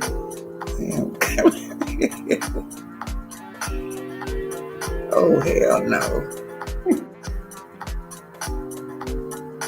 102 years old.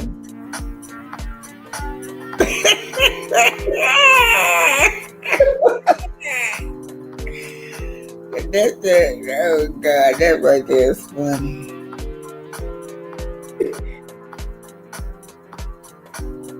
Oh, hell no. Granny birthday, 102. The green man.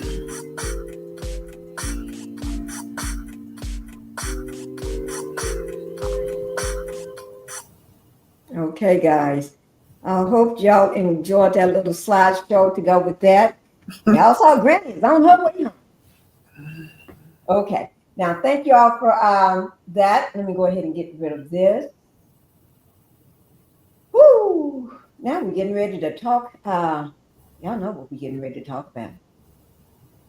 If you didn't know, you're getting ready to know right now. Dr. Umar Johnson, news. His hustle is over. The FDMG was born in 2024. Okay? It was born in 2024. But some people may think a little differently. But You got 2014 up there. 24 was last year. No, I mean 2014. I'm sorry. Thank you for correcting me. Okay, let me just say, correction from Pinkie the Housewife and Pink Global. The FDMG was born in 2014. Mm-hmm. Corrections. Sorry about the mistake. Okay, so now here we go. Thank you, BT, for catching that for me. Okay, so let me just, I watched a video back in this video was video from 2020. It was, I forgot. It was old, real old video. And he was cussing up a fit, talking about black folks like a a dollar. He didn't want what he raised in 3 months. Or no, 6 months. It was 6 months. 200 some thousand. I'm not exactly the amount, maybe 270,000 or something like that. He wanted what another person had got. And somebody else had, they raised money for somebody else, some other person. He don't even know. Okay, and he's upset. I won't go, talking about the black folks like a dog, calling them all kind of names. And then if they don't give him no money, we can take it to the streets. We can take it outside. I said, how the hell? He sounds like people that get mad at you because you won't send them no money or give them some money. And then they're going to cuss you out and call you all kind of names. I had that. Do that shit all the time. My brother, before he passed, used to call me all kind of names. But I knew that's him. Okay? But anyway, he got a problem with you. And then he said, when he get the school bill, my name is Ninja, why you haven't got the school bill? You fussing, get off your back. But I found some information out. Let me see which phone I got it on. Uh-oh. I'm sure I'm going to read it off to you. Well, I'll just pull it up and show it to you. But until I do that, because I'm going to show it for you, use that. BT, you know what I'm talking about, right? I'll show it for him. I don't know. You talking about that letter? Oh, no, I was talking about the fact that he do not have a license. Oh, yeah, that's on that letter, too. Oh, okay. Okay, well, let me play this little video. I always start off each part with a video, and this is him right here. Pan-Africa, Africanism. Okay, I forgot to put the ism on it. Okay, here we go. Panism. No, it's not panism. It's Pan-Africanism. Okay, he gets me all screwed up. Okay, here we go, guys. Y'all ready to hear this man? To the haters, instigators, and defamers, that's all we gonna say. That's all we ain't got no more words. We ain't got no more words, brothers and sisters. I'm at the Frederick Douglass Marcus Garvey Academy. The accounts are still frozen. We're looking into it. The accounts are He's gonna ask y'all for some money. He's gonna ask you for some money. The accounts are still frozen. Then you go get your credit card out. Whatever you need, go buy it off your credit card. Okay.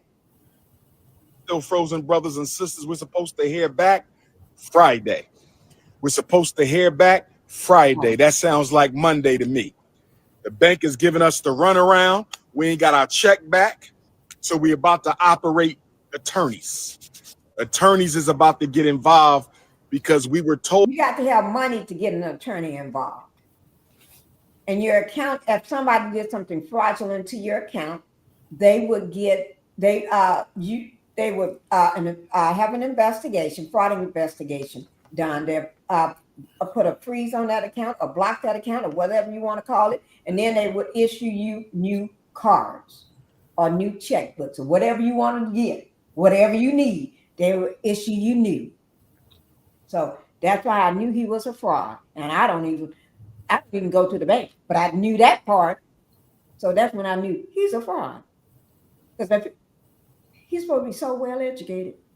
That when your account gets canceled, you're supposed to get your refund check for the amount that was in the account. We have not received that yet.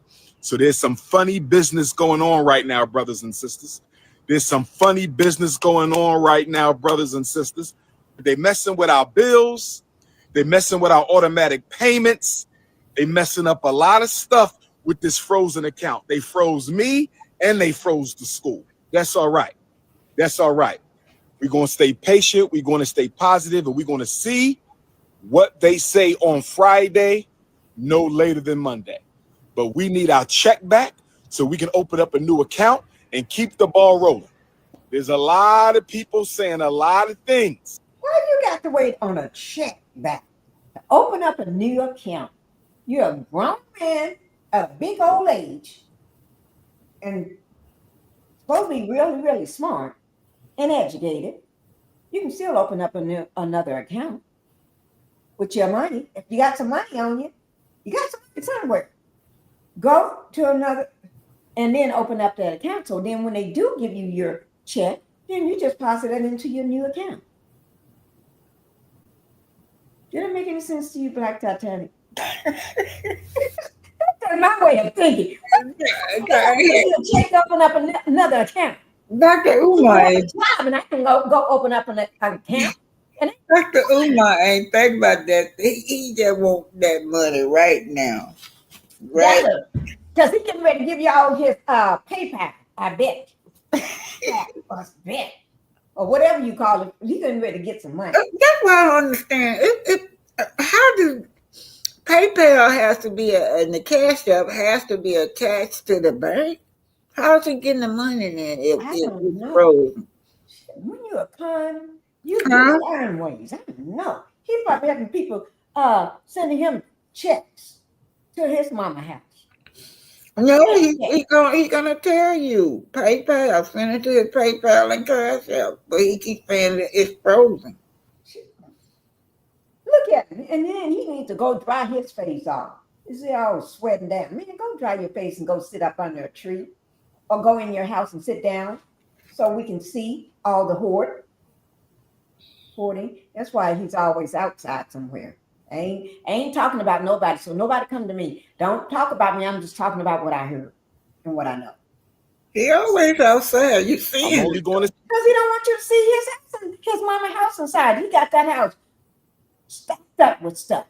It's not his mama's fault, y'all. She's bad. No, it's not her fault because they said that she was a very neat and clean person. Right. He moved in and just took over that woman's place and hoarded that place. And she bedridden. Ain't nothing she can do.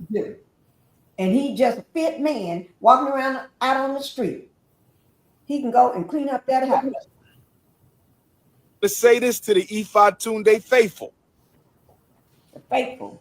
Don't get put in the book of Negroes. We say this to the defamers, the instigators, and the haters. What now? I'm gonna let this play so y'all can hear.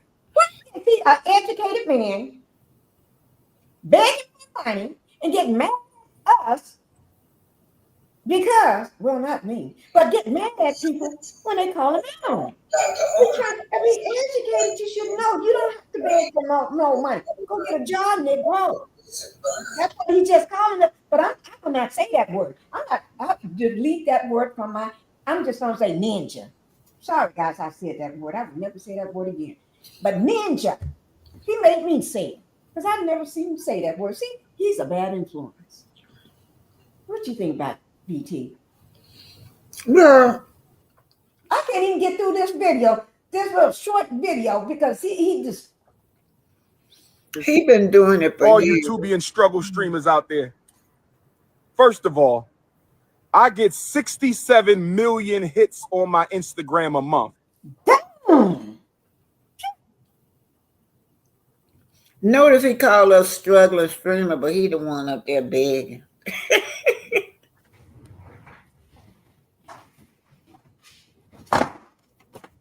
What you say, BT? Yeah, he calling us struggling streamer, but he's the ones begging. This man for all these years, let me tell y'all something. My grandson told me he done graduated from high school and in college now, and this school still ain't built. Built the school. Yeah, he started learning about him when he was in elementary school. He done graduated now. He graduated. Not one. At least you can start on one before you can start on two. Another young man called in and said something similar, and he got so offensive to that little young man. The man is telling the truth. He went on an attack to that young man, just saying that he a grown man now and the school ain't started.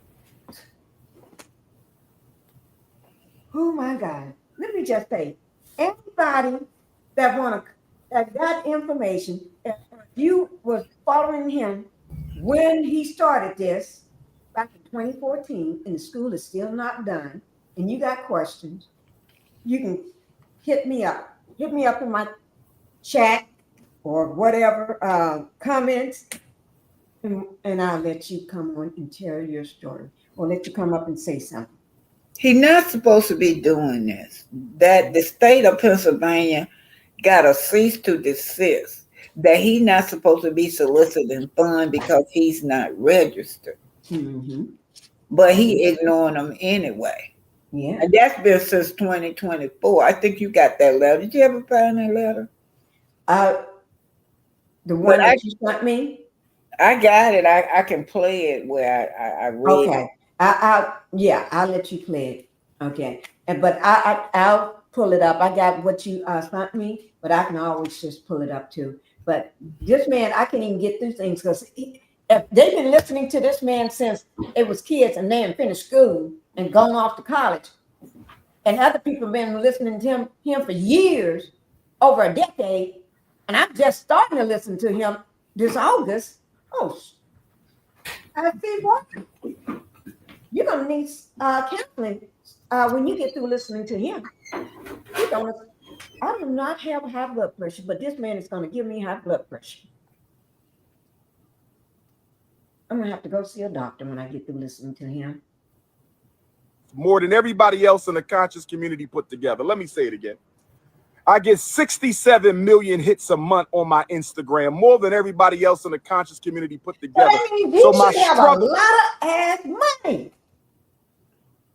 Pinkie, this man, he don't even have a car, Pinkie.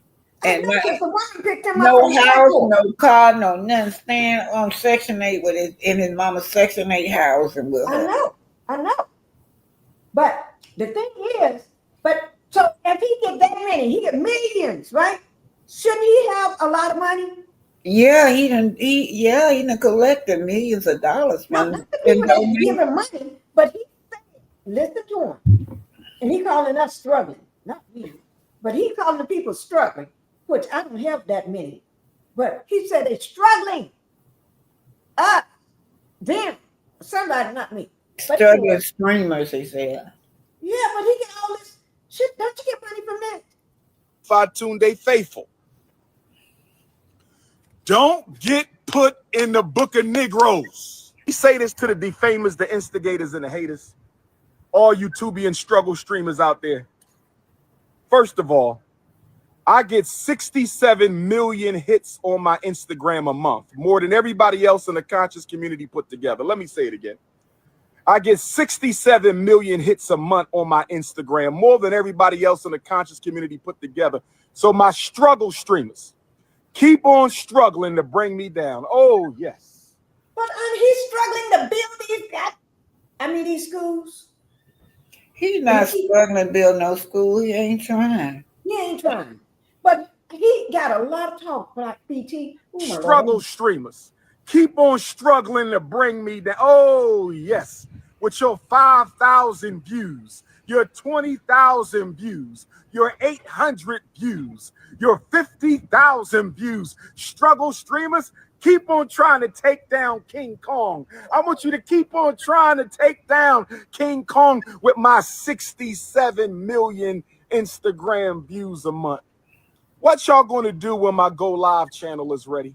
What are y'all going to do when my independent Go Live channel is ready? I'm going to kill the whole movement, brothers and sisters. To the haters, instigators, and defamers, that's all we going to say.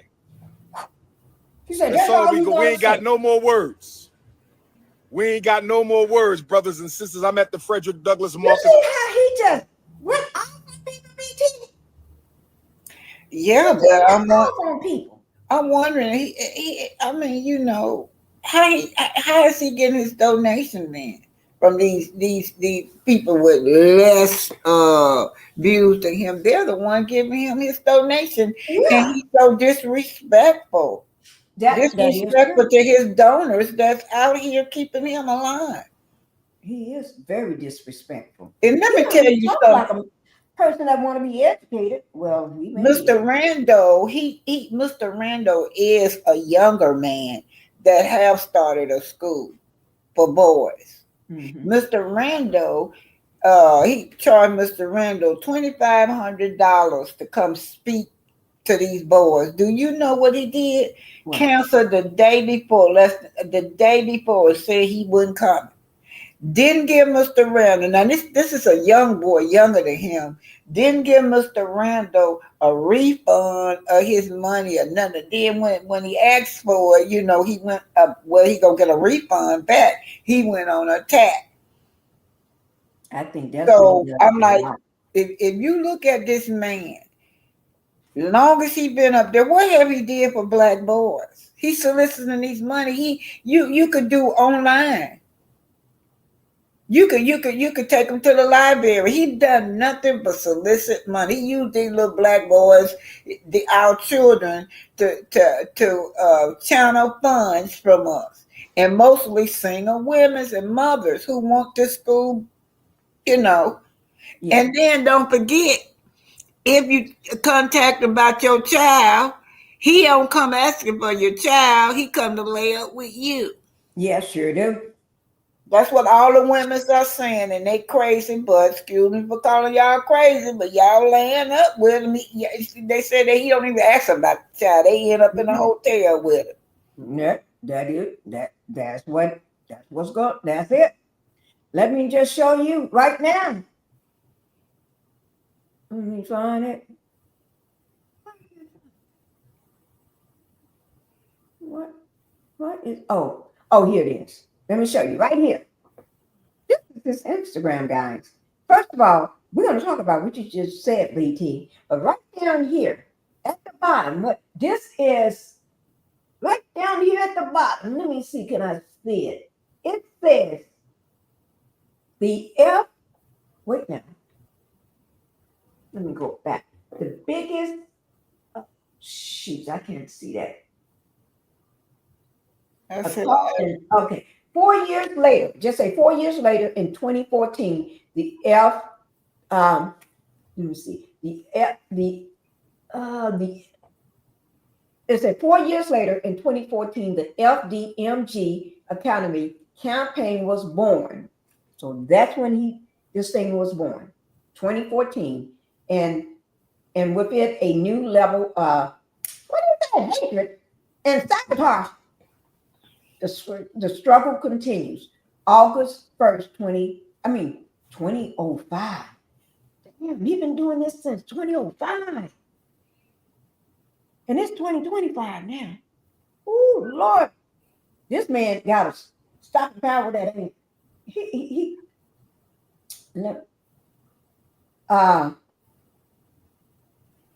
We got to take back what God gave us. And we will never take it back. South Africa will never. You see him over there? Because ain't nobody going to let somebody that don't have no credentials go up in their school and call themselves teaching. Perpetrating a fraud. They're going to let that happen. Well, they may now. Because under this administration, you don't have to have a degree or education or credentials or anything. You ain't got it. All you have to do is just say, oh, your hair is so beautiful. I think you're a wonderful person. You're a beautiful person. You got a job. What do you want to do? I want to be a governor. I want to be a doctor. Oh, well, I'm going to call up the hospital and tell them you're on your way up. Oh, I want to be a teacher. Oh, well, you're a teacher now. I want to be an FBI agent. Oh, well, you're an FBI agent now. I want to run the Department of Education. Oh, well, you run it now. So for everybody that don't have any job experience and never worked a day in your life and don't have no education, you straight from the ground with nothing. Y'all can go and start making over $100,000 a year or more. I don't know how much you're gonna make though. That's just my way of thinking. But you can just go to that administration or get on. Remember, he tweets all day. Get up under there and tweet something. Just got to remember, put the word beautiful in it. You put the word beautiful and how good he smells and looks, and you like his hair, you get a job. Just in my opinion. Seems like everybody nowadays, even the Batman is getting a job. He said he's gonna do whatever they tell him to do. you got to beat up an old woman, he's gonna do it. Batman is gonna start working for him, and he can't wait to get started. And he's gonna do whatever he said he was gonna do, whatever they tell him to do. If you got to go and pull out your own friend from his house, you're gonna do it just for some money. You selling your soul, allegedly. Okay, and I'm covered under the Copyright Act. Okay, Copyright Act of 1976. Okay, BT. Be what South Africa is supposed to be until you become what you're supposed to be. You can't be hollering at my. It's okay to have fun, but there's a time to play and there's a time to get serious. There's a time to have fun and there's a time to fight. With a part-time delivery. Kids are grown up ready to go out there and get a pow and be ready to hurt somebody. Listening to him, you yelling at him and you screaming at him, and then you talking about telling them to go out and fight. What about teaching them kids something? What that on something else? Oh Lord, maybe I'm just Black Titanic. Let's do whatever you want to do, because I can't. I need a break from him right now. Okay, I'm gonna play that. What he's doing, I don't know if he's gonna get in trouble. This is the cease to desist thing that I'm reading off to y'all. I'm gonna play it from my thing, okay? Now, to the audience, this put a picture up while you're reading. This been since 2024. They gave him the Pennsylvania, the Commonwealth, whatever you want to call it, gave him a cease to desist, said that you are not registered, you cannot solicit any more funds. So this is what this is about. But he's ignoring it. He's been ignoring it, y'all. Sent Omar, Dr. Omar, a cease and desist letter, right? He could no longer solicit funds or ask for money because he was not registered. So let's just see what this says.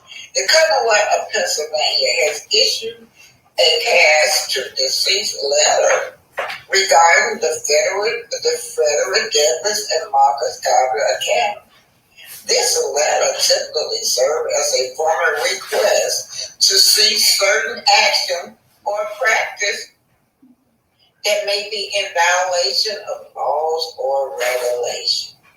Key detail, purpose of the letter, a cash to deceased letter aimed to address specific concern often related to compliance with educational standard or operation of practice. We're talking about that school now. Y'all know that he said that the school was up to par. Oh, wow. Dr. Omar's been ignorant and cease to desist. Potential issues.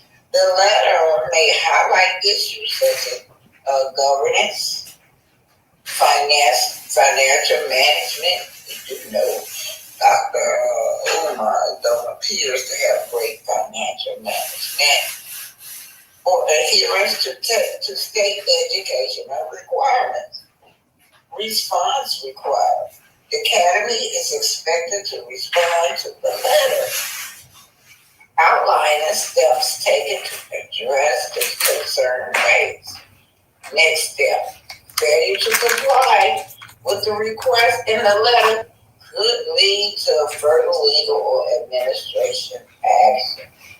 Dr. Umar, you should have, now they got a note on the door saying that they're going to take the building.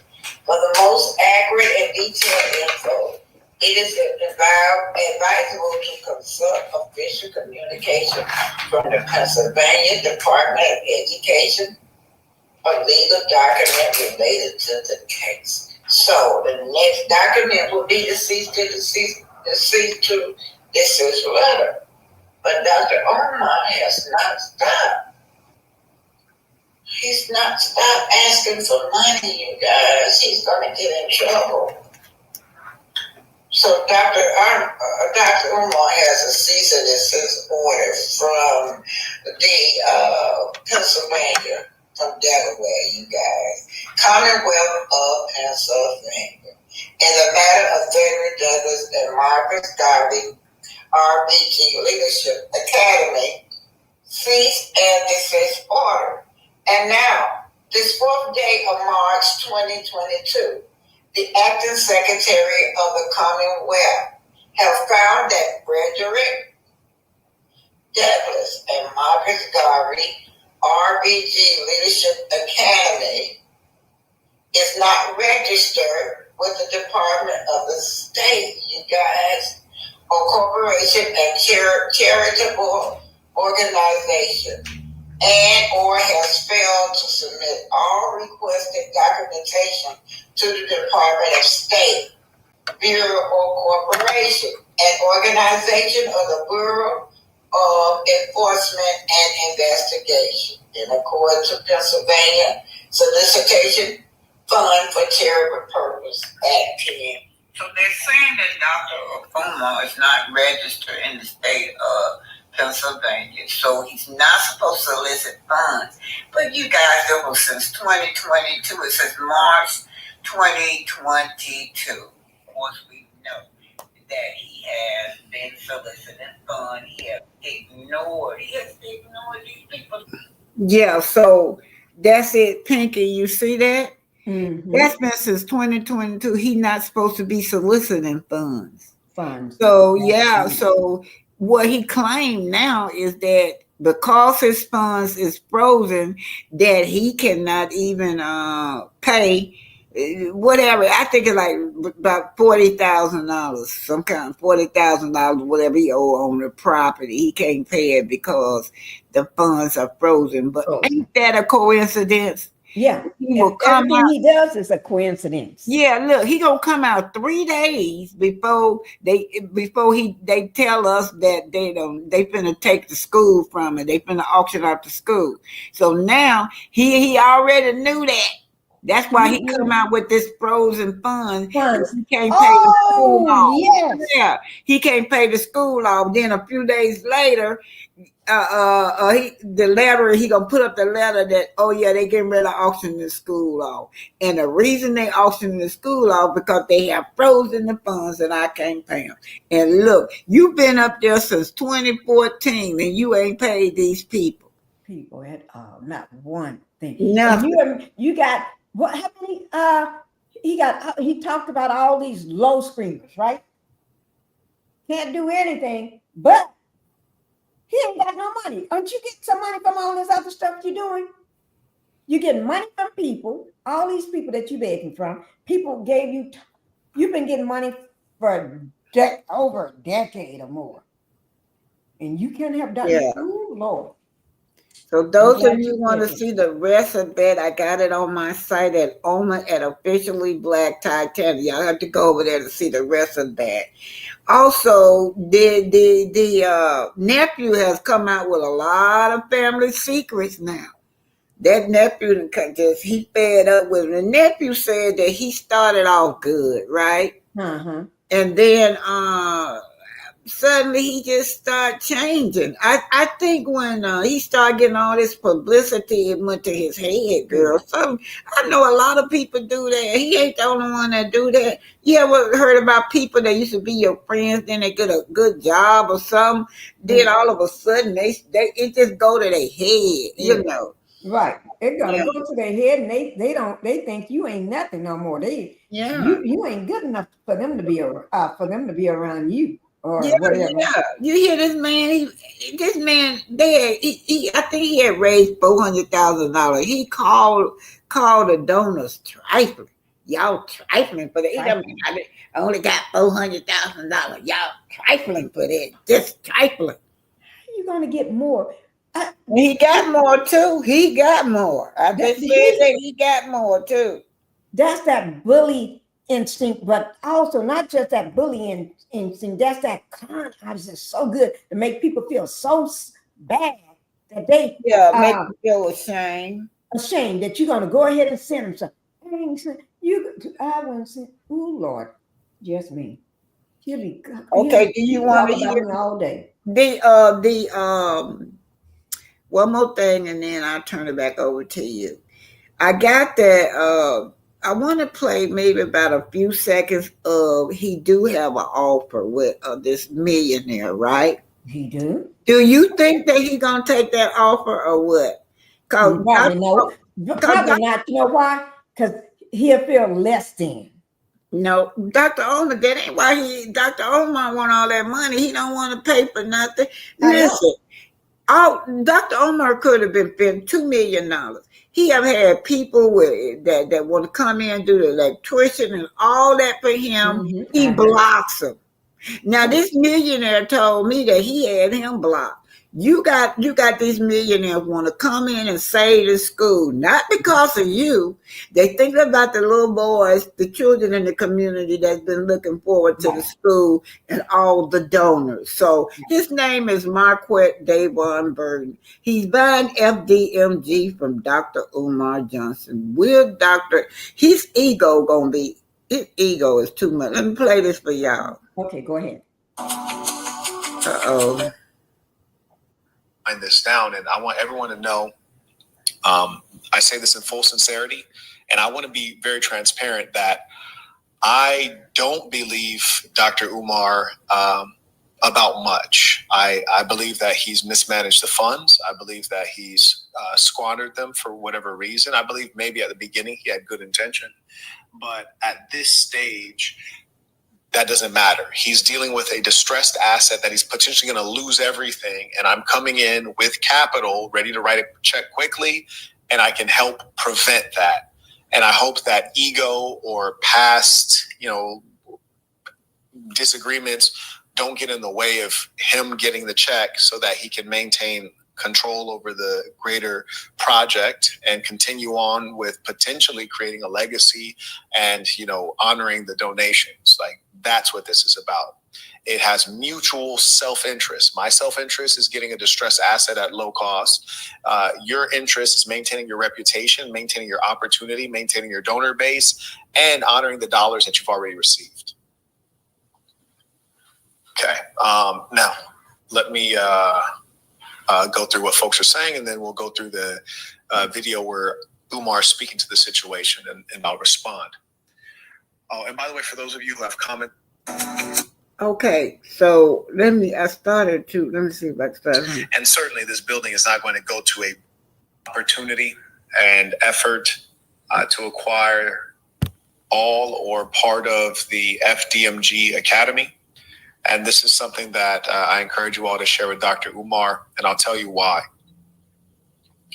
My understanding right now, and I'll reference a video that gives some of the numbers, but my understanding right now is that Dr. Umar's school that he has raised millions for and perhaps allocated, actually spent maybe 1.5 million on, that it is in risk of being taken away essentially by the state, the government that is, and auctioned, which means that all of that money donated will have been thrown to waste.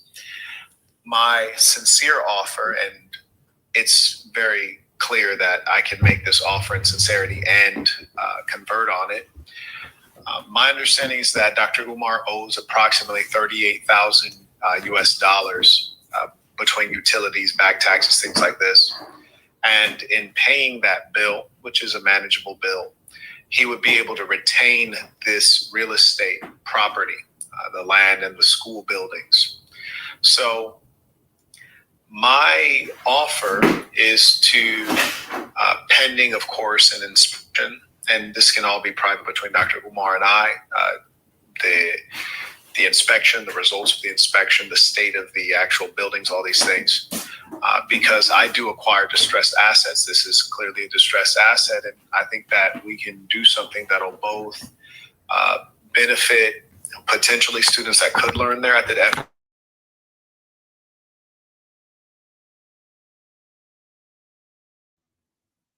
Did it get cut off, BT? Black Titanic? Oh, that was good, guys. I'm not sure what happened to the audio. I hope Black Titanic can bring it back up. So the man is willing to come in, and with I think it was a little over $30,000 that he's behind on back past dues, taxes, and whatever. But with his ego, with Dr. Umar's ego, that may not happen. because his ego is bigger than the cause. BT dropped down. I'm not sure. Let me just put my thumbnail back in. Not my thumbnail, my link. Oops. Let me see. Let me just put my link back up so she can come back in, guys. Black Titanic was good information. Let me just drop this link for you. Okay. I dropped the link.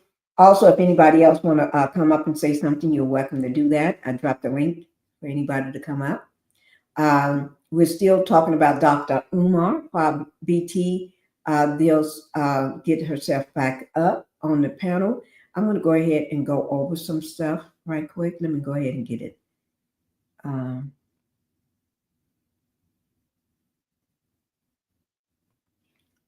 Let me drop this. Well, I'll just do it this way. Okay. Oh, Dr. Umar, your big head picture. Okay. Dr. Umar Johnson, he was born August 20. Oh, here she is. He was born August 21st, 1974. Let me just say this, and then I'll let you take it back over, BT. Hey, hello. I had dropped off. They had cut me off. Okay, I'm back. Okay, all right. Go ahead.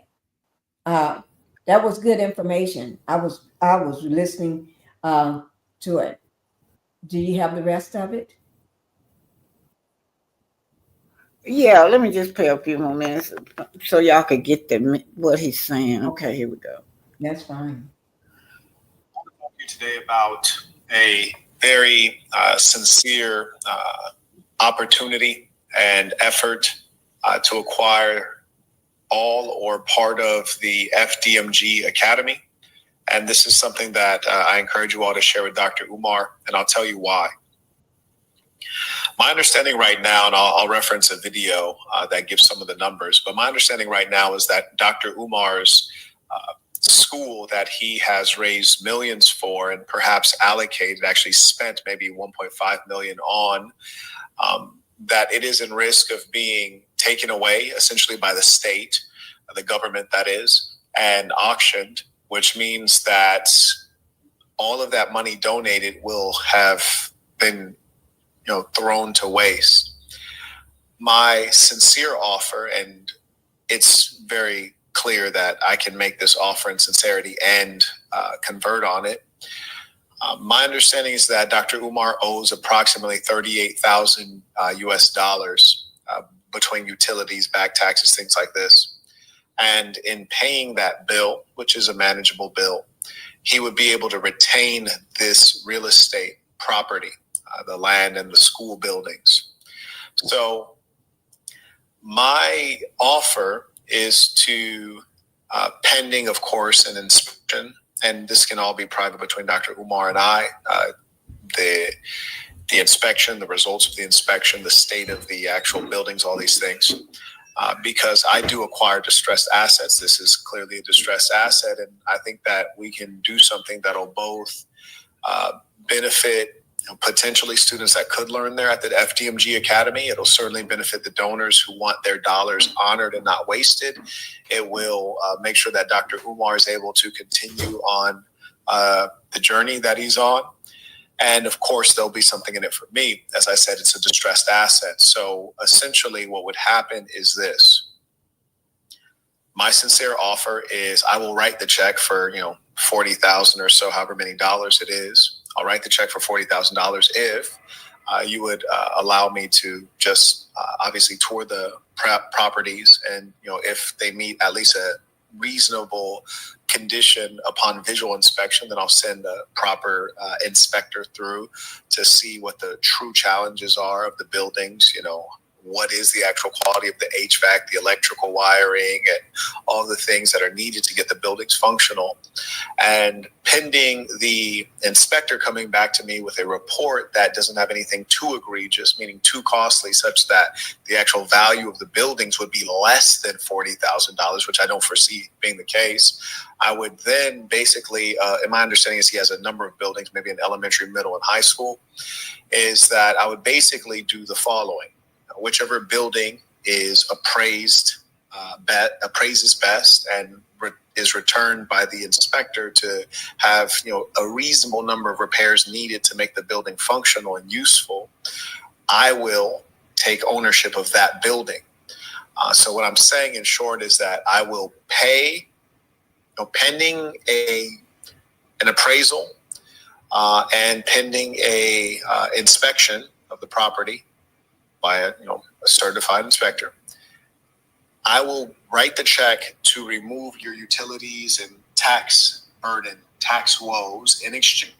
Okay, that's it. He's willing to go in partnership with Dr. Umar, and he still haven't answered him. He got him blocked, girl.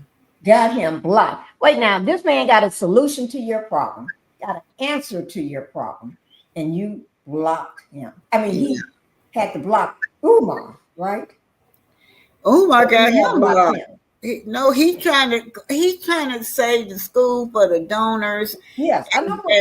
But Umar got him blocked. Oh, okay. So Umar you heard what he said. He's gonna pay for the inspection, the electricity, and everything that needs to get it up and running. Yeah. But and he been had this offer. This ain't the first man that to offer him that now.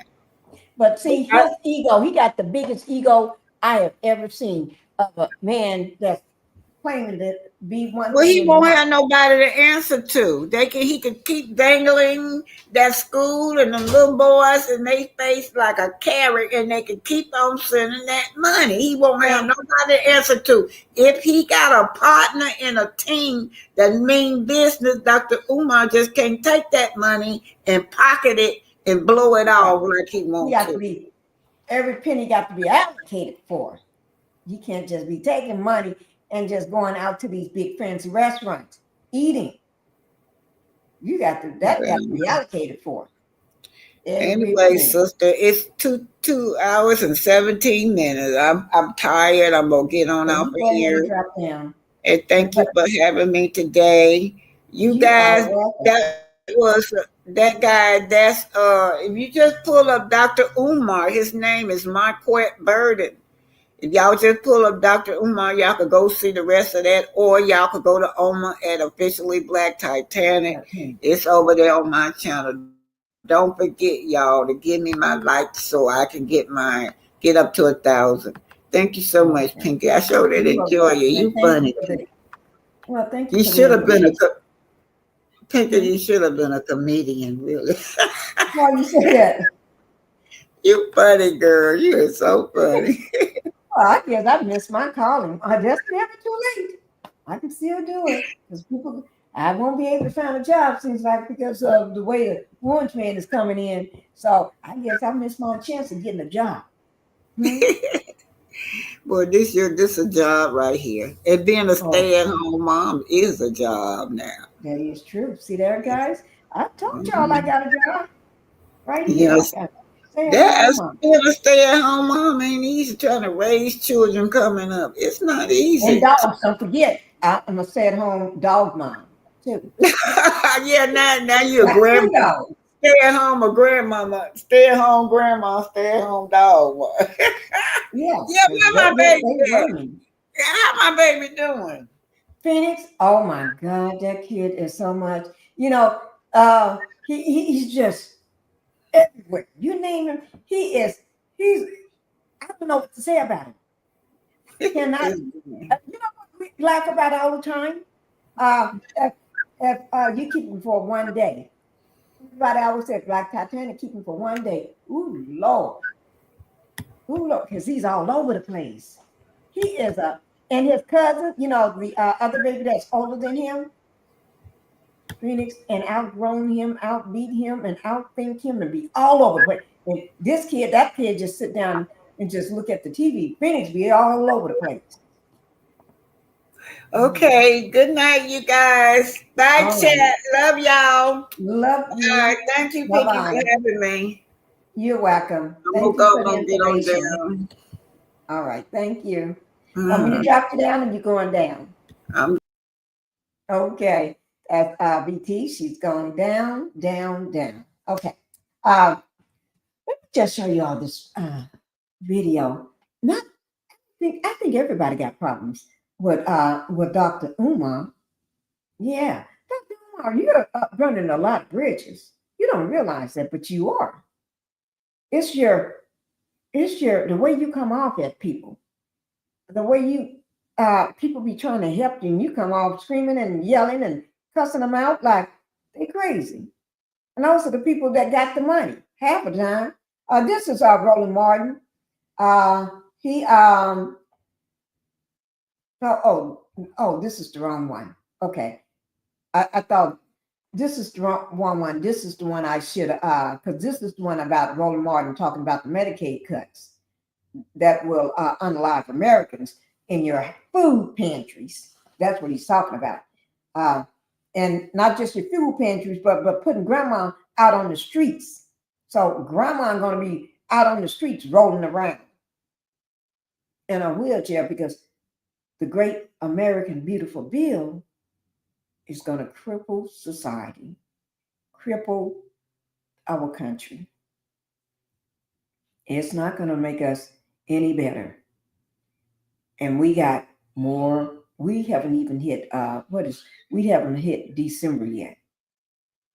We got the holidays are coming up, which is October. We got November and we got December coming up. And those are some of the hardest months for Americans, those 3 months. And if we hadn't had it hard already and y'all are complaining now, I'm not talking about the ones that didn't vote for him, but the ones that voted for him, y'all complaining now? Yeah. I wonder is that going to affect Dr. Umar? Because let me see. I did have a video for it about. Let me see. No, I can't even find it. Let me just see, guys. Let me just see here. Oh, here he is. He's just screaming at folks, but he cannot do nothing with none of my kids. He could not talk to none of my kids, but he don't want to talk to your kid.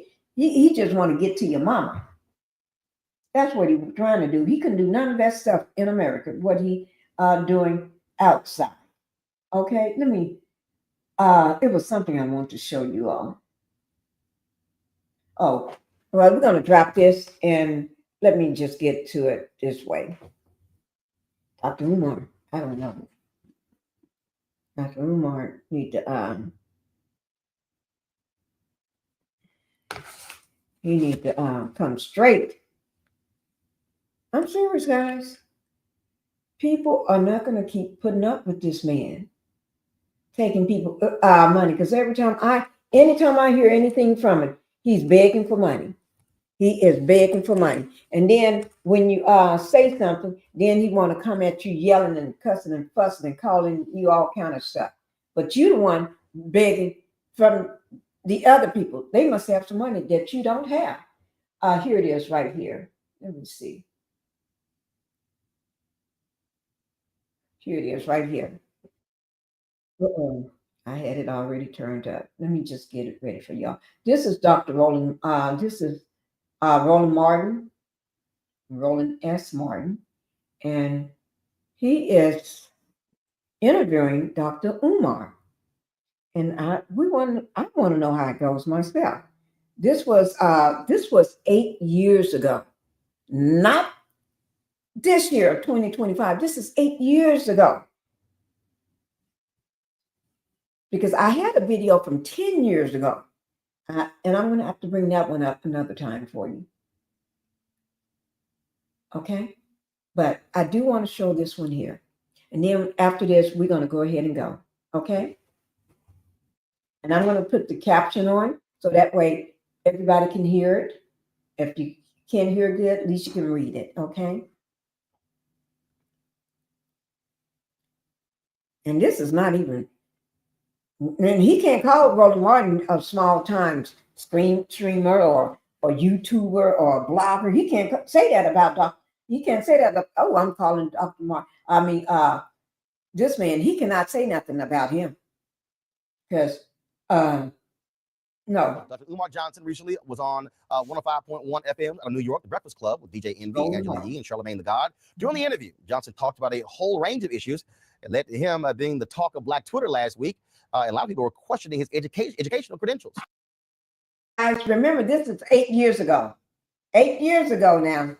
Roland Martin looking good in his suit and tie. I must say, I love that tie. 8 years ago. And 8 years ago, he was doing the same thing. 8 years old, clowning all over social media with other people because they won't give him some money. Now, people ask me, what can we expect from a Donald Trump White House for Black America? And the answer is real simple. You can expect exactly what you got from a Obama White House. Absolutely nothing. Black people know they're not American, but they will fight like hell to protect that identity because they don't want to be identified with who they really are, and that's being African. As long as you have a skill, you can always feed your family. But if all you got is college degrees, you might end up in the unemployment line. I'm a psychologist. Ain't too many Black people running around looking for a psychologist to reveal all the skeletons in their closet. All right. He said he's a psychologist. Oh no, I beg to differ right there. Let me just read you all this. This is what I had ready for you. Dr. Umar Johnson, born August 21st, 1974. Okay, better known as simply as Dr. Umar. Okay, he don't even use his last name. Okay. He got dual citizenship, okay, in Guyana, citizenship in 2025. He just got that, Ken. Okay, but anyway, early life and education. I'm not going to go into all of that, but it was one part I did want y'all to read. No, because let me see, can I find it? Because he was shooting. No, I'm trying to get to it. I had it up on my phone, but let me just try to figure out where is it. There's a part that I do want to let you all know, because he had to. He was called into court, and okay, this is one of them I want you to hear. Dr. Umar has repeatedly claimed to have a familiar connection with Frederick Douglass, often claiming to be direct descendant of the 19th century abolitionist and civil rights leader, Dr. Frederick Douglass. Oh, he probably is. I don't know. But he said, claiming to be a direct descendant of him. Probably that's why he's naming the school that. I don't know. But this is the part I want y'all to hear. In 2018, Pennsylvania State Board of Psychology hearing. In December 2017, Dr. Umar was ordered to attend a hearing before the Pennsylvania State Board of Psychology for the following month. He faces charges of engaging in the practice of psychology without a license. Okay, in defense, Dr. Umar denied that he had ever claimed to be a psychologist. Therefore, the board did not strip him of a license because he has never had one. Now, did y'all hear that part? Let me put that piece up here so you all can see it yourself. I just did let me just do this right quick. Let me put it up here so you all can see it yourself. So the reason they could not put any charges or anything against Dr. Umar because he never had a license. They can't strip something from you that you don't have. Okay?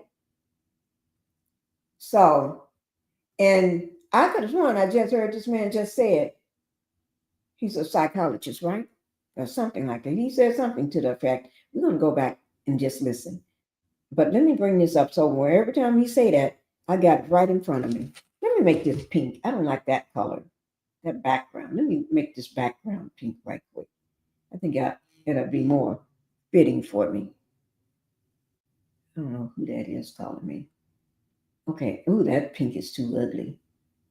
It's too harsh. I need a pale pink, a light pink.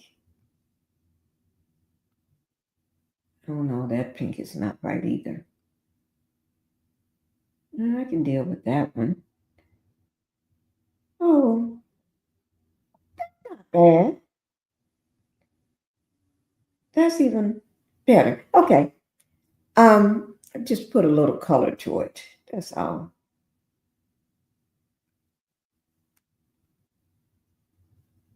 Okay. So I'm gonna pull this up so you all can see it yourself.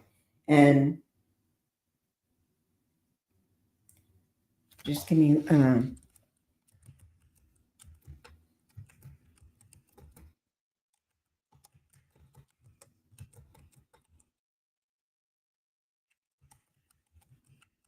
okay. Okay, here we go. I'm bringing it up, guys.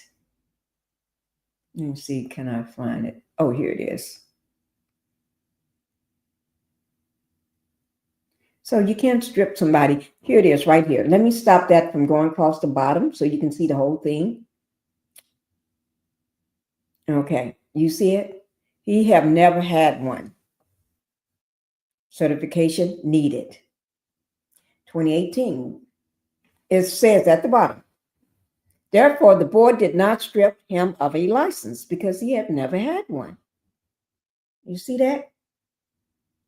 So,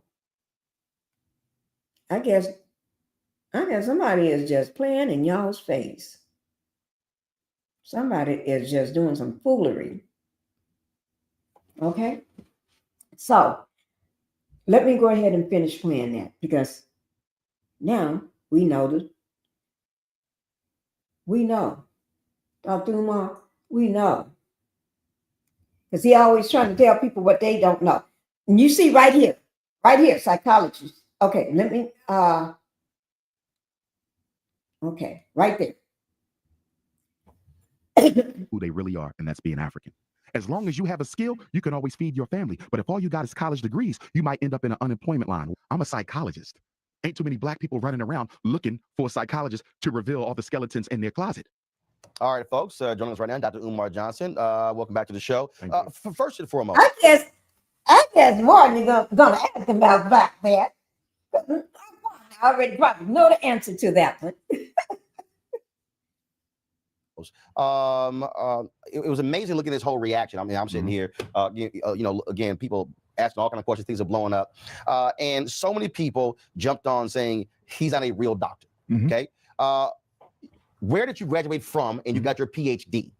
My undergraduate education was from Millersville University, 3 degrees, political science, psychology, master's in school psychology. Subsequent to that, Pennsylvania certification as a school psychologist, which I've been for almost 20 years. After that, I got my educational leadership master's degree and principal certificate from Lehigh University in Bethlehem, Pennsylvania. Now, and you're begging?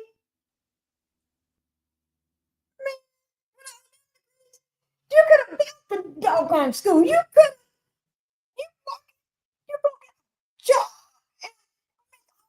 And you don't have to beg. You just choose to beg.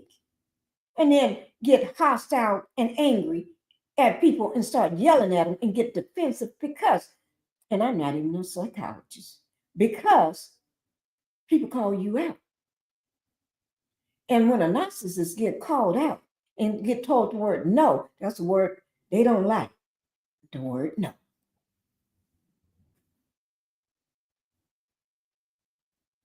Do you see him? And I earned my doctorate degree from the Philadelphia College of Osteopathic Medicine, American Psychological Association approved program, one of the top psychology training He's calling out him. He is calling out other people, talking about how broke nothing about their education and they're broke, gonna be broke and can't find a job. Nancy, you ain't even got a job. You're the one broke. The young black men, every day there's doctors in the hospital and psychologists. And there's one on one of the housewife shows I watch. You need to go sit down. You're talking to a person that's not even in the medical field. On the East Coast, 6 degrees and all, and anyone can lift up the telephone and call and verify those degrees. So when you see folks who question your degrees, your response? It's because my narrative is a whole lot different from the average mainstream black scholar. I don't parrot the narrative that the American social order wants. See that hostile coming out? Martin just asked him a question. Did you hear that? That voice. First, remember when he was rattling off all his degrees, he was right down here. When he asked him that question, his voice got up to here. He's getting defensive. He's getting that little angry in his voice. Watch him. See you. Watch him. Listen to the tone of the voice. Guys, shit, I should become a psychiatrist for the day. Or at least a week.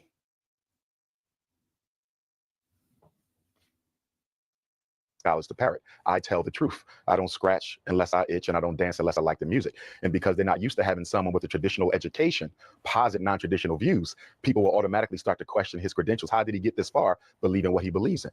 Well, you have to play the spook who sat by the door. When I got accepted into those 3 universities, they didn't know what I believed in. They didn't know what I stood for. But as time went on, it revealed itself. But I'm unapologetically African, so I'm not really concerned with what people think about me personally. I have a job to do, and that is to awaken the sleeping consciousness of African people, not just in America, but all across the world. One of the things that you said during the interview, you said that Mandarin was one of the official languages in South Africa. Yes, sir. And others said you were dead wrong. Yes, because I didn't clarify that I was speaking of it being an official language in the public school system of South Africa. So I should have clarified that Mandarin is an official language in the Republic of South Africa's school system.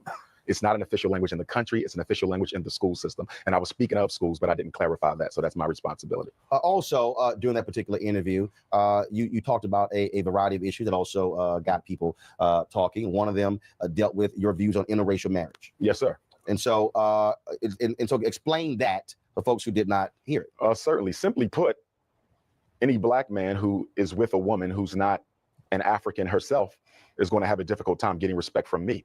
I believe black men need to be with black women. The black family is under attack.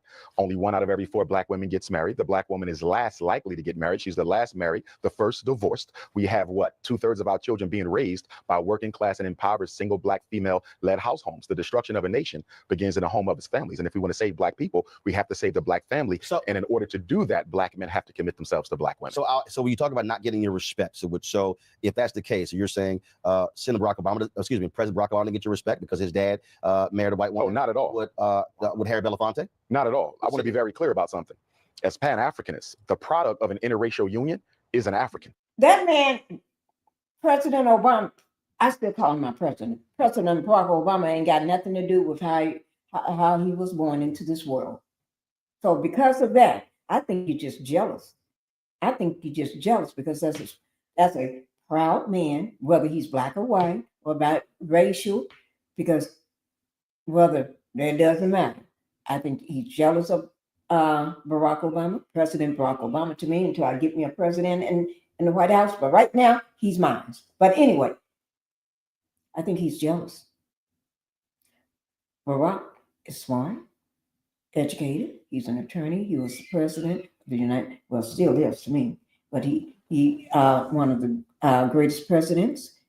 People love him, and he is just jealous. That man Barack Obama got a job, and he was working before he went into the White House. You got 5 or 6 or 7 or 10, whatever, how many degrees, 5 or 6, whatever.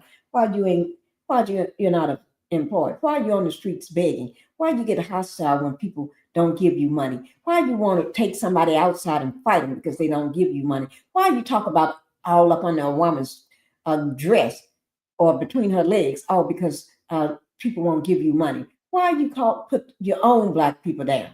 You are putting your own black people down, but you're worried about America. You're worried about black Americans. You're worried about black people, not identifying them. Man, you need to shut up.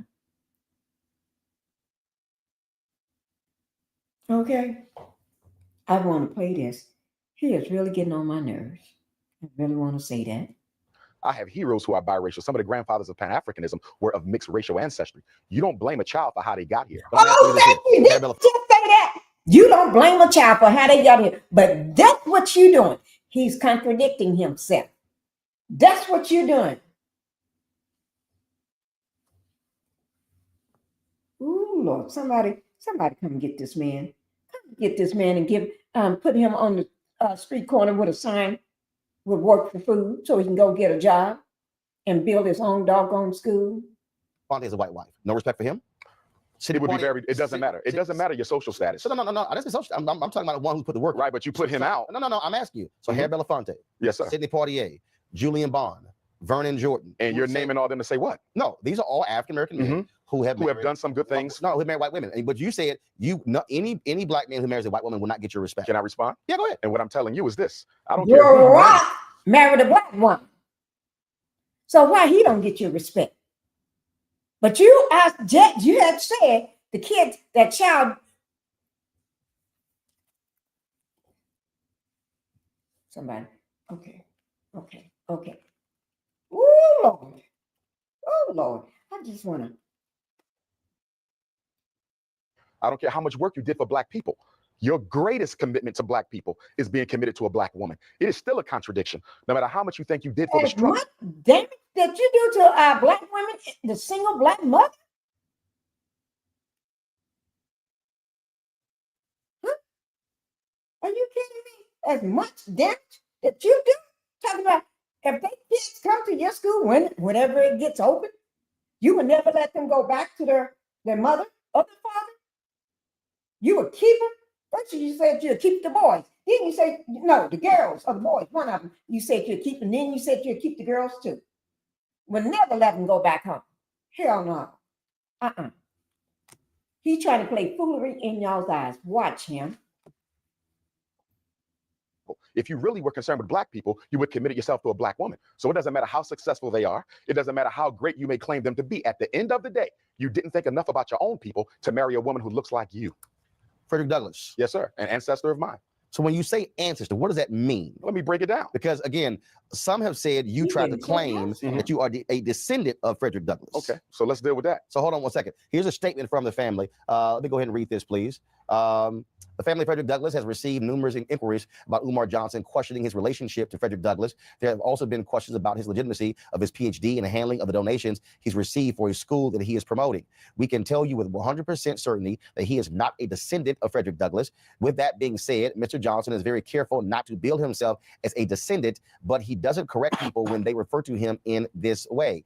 He calls himself a blood relative, which is a nebulous reference designed to make people think he is a descendant. We have researched his explanation of being a blood relative to the great abolitionist. Some of the information he provides is accurate, but an extremely important piece of his explanation with regards to a documented relative of Frederick Douglass is false. The information he recites correctly is from the public record, so his knowledge of our family ancestry is far from definitive proof.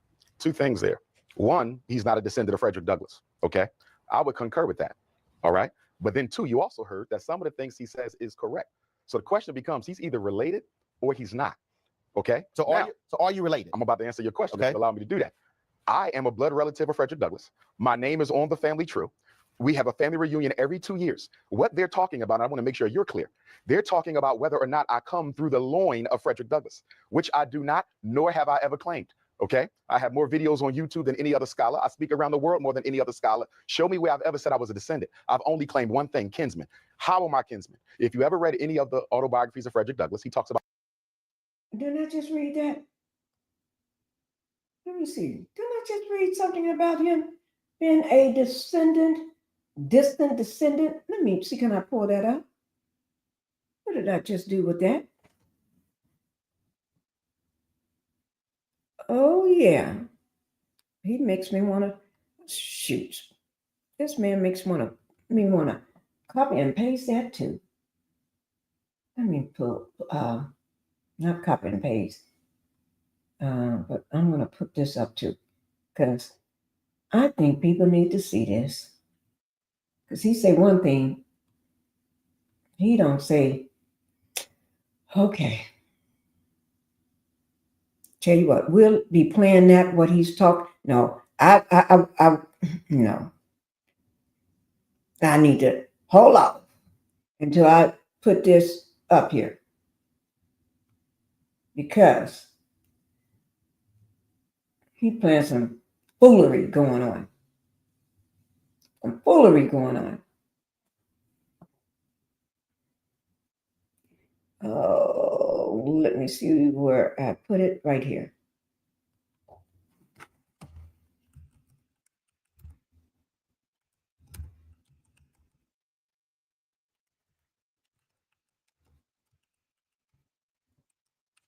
Okay.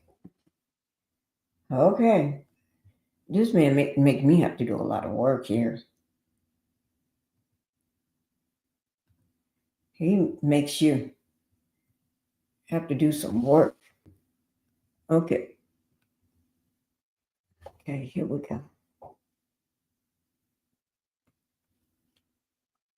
Claimed to be a Frederick Douglass descendant, Johnson, which is Umar, Dr. Umar Johnson, has repeatedly claimed to have a family connection with Frederick Douglass. Okay, often claiming to be a direct descendant. Direct descendant. Okay. Let's hear what he's just said. Well, he needs to stop. He just makes your blood boil. Okay, so I'm just going to go back just a second. He said, I even claim, okay, I have more videos on YouTube than any other. Okay, well, I don't care about the videos. Okay, so let's come on with the matter at hand. Other scholar, I speak around the world more than any other scholar. Show me where I've ever said I was a descendant. I've only claimed one thing, kinsman. How am I kinsman? Guys,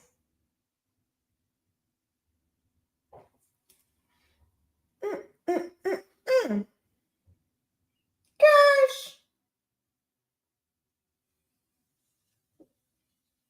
he said kinsman. That says direct. Okay, direct. I'm trying to get this straight now. Have I ever said I was a descendant? I've only claimed one thing, kinsman. Said I was a descendant. I only claim one thing, kinsman. I'm gonna have to look all that stuff up. Oh Lord, he is killing me. Let me write it down because there's something I'm gonna have to do my look up on that. He claims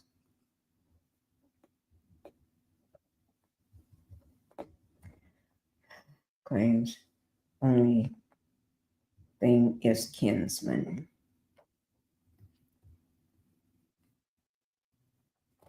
Okay. Okay, Dr. Umar. Okay.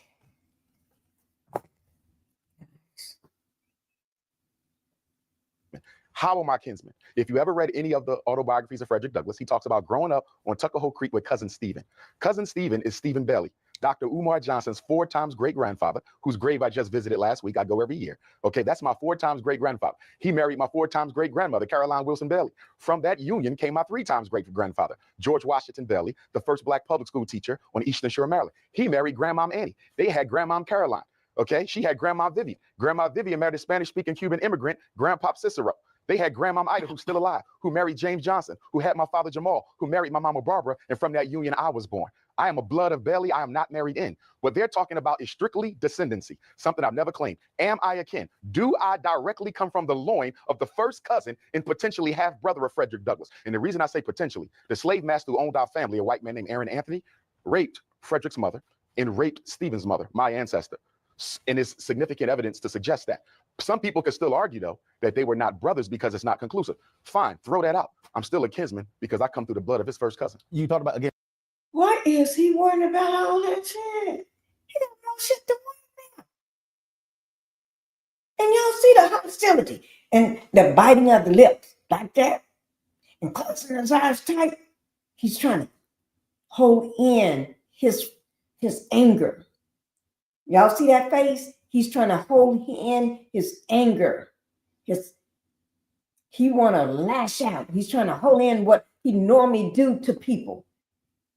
And the fact that he's raising his voice and yelling on Martin's show, he's trying to hold it in. Because this man, oh Lord, somebody, oh Lord. He's trying to hold it in. I don't have to be a psychologist. I don't have to be some type of doctor or have a medical degree, like 5 and 6 degrees like him to know that. I don't have to have all that to know when I'm looking at a narcissist. I don't have to look at it. He's trying to hold it in after he got through spitting out all these lies, spitting out all this tree lineages. He just trying to hold it in there. Oh Lord, somebody. Respect. You respect. I don't talk about respect. I get tremendous respect. He don't talk about. Yes, you do. You do. Oh Lord, it seems like every video I've seen you talking about some respect. And Roland Martin is somebody you don't need to play with because he knows it's ish. He knows what he's looking at. He knows what a con man when he see one. And you trying to con him. You got to remember who you fooling with, and he see you just like I see you. But he's just doing his show. So he needs to simmer down, calm down, and stop. He's even when he stopped him and he opened up his eyes, then you're doing that again. Look at Roland Martin. See how calm is. Look at his face. His face is calm, and he's just sitting there trying to get his point over. While this man is trying to take over the show like he owns ish. No, I'm not talking about that. Do you respect? What do you say? No, I'm not talking about that. When you got a narcissist, they try to divert into something else. They try to take you somewhere else. You got to bring them back. Oh, no. Douglas. Yes.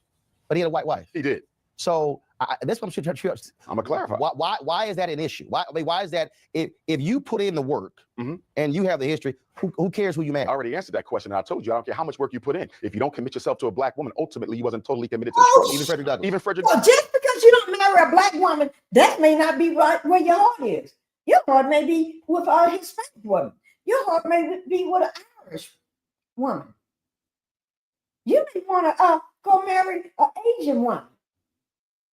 You can marry whoever your heart desires, who you feel comfortable, who loves you back. You may not be able to find a black woman that loves you.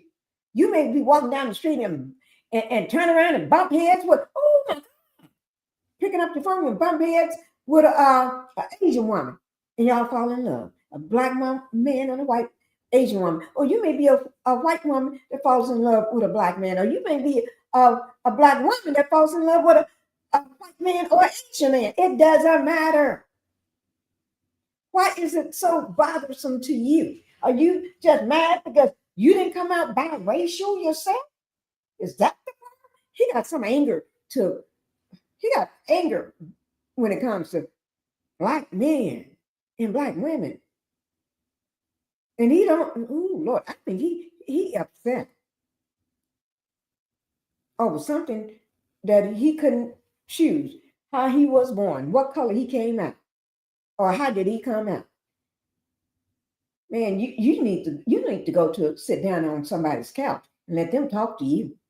Douglas has to be criticized, as I did on the Breakfast Club. Now, it has to be put in context. He didn't marry the white woman until he was an old man, after his wife, Anna Murray Douglas, of 50 years, a blue-black chocolate woman through whom all my cousins were born. He was an old man when he did it, but nonetheless— Why a blue-black chocolate woman?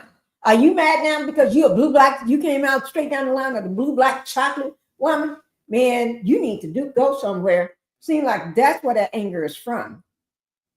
Accept who you are and stop being angry at other people for who they fall in love with. That's not right. That's not good for your soul. Pinkie, this is so crazy. He is so crazy. That don't make no sense, sweetie. This don't make no sense to me. He's angry about something, the way he was born, because he's too fixated on color. He is too fixated. Maybe he just mad because he didn't come out mixed. Why are you talking about blue black chocolate woman? Why the woman got to be blue black chocolate? She can just be dark. Or she can just be light skinned. It doesn't matter. Oh Lord. Let me And yes, he has to be criticized on that because a black man needs to be with a black woman. And it is a contradiction. I don't care how much work you think you've done for black folks to not commit yourself to a black woman. Hold tight 1 second. I got more questions when we come back. I would argue the reason black men marry white women is because they wish they were white themselves. And having the white man's prize, his queen, is a psychological symbol to myself that I am equal to him. We're back with Dr. Umar Johnson. In that particular statement, the family also addressed this here. You talked about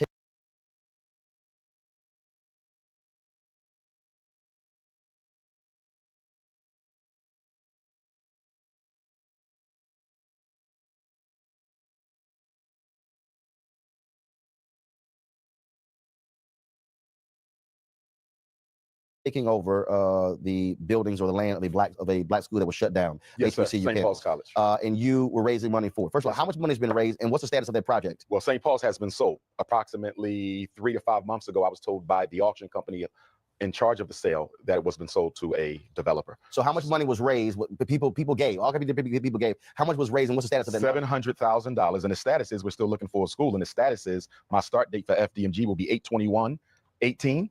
Or if at all, it may be delayed to 8/21/19, which is the anniversary of the Nat Turner War. We say looking for a school. Why not start a charter school? I mean, you can start a school. Because charter schools are owned by the state, and I'm a Pan-Africanist. I believe what is to be done for black people must be done by black people. Why do I want a charter school? So you want a private school? Exactly, independent school. Lauren. So the question of interracial marriage. Yes, I mean, ma'am. come on, man. You're too smart for this. We got 43. Smart for what? We got 43 million black people in this country. And that means I love it. She called him out. See, I told you.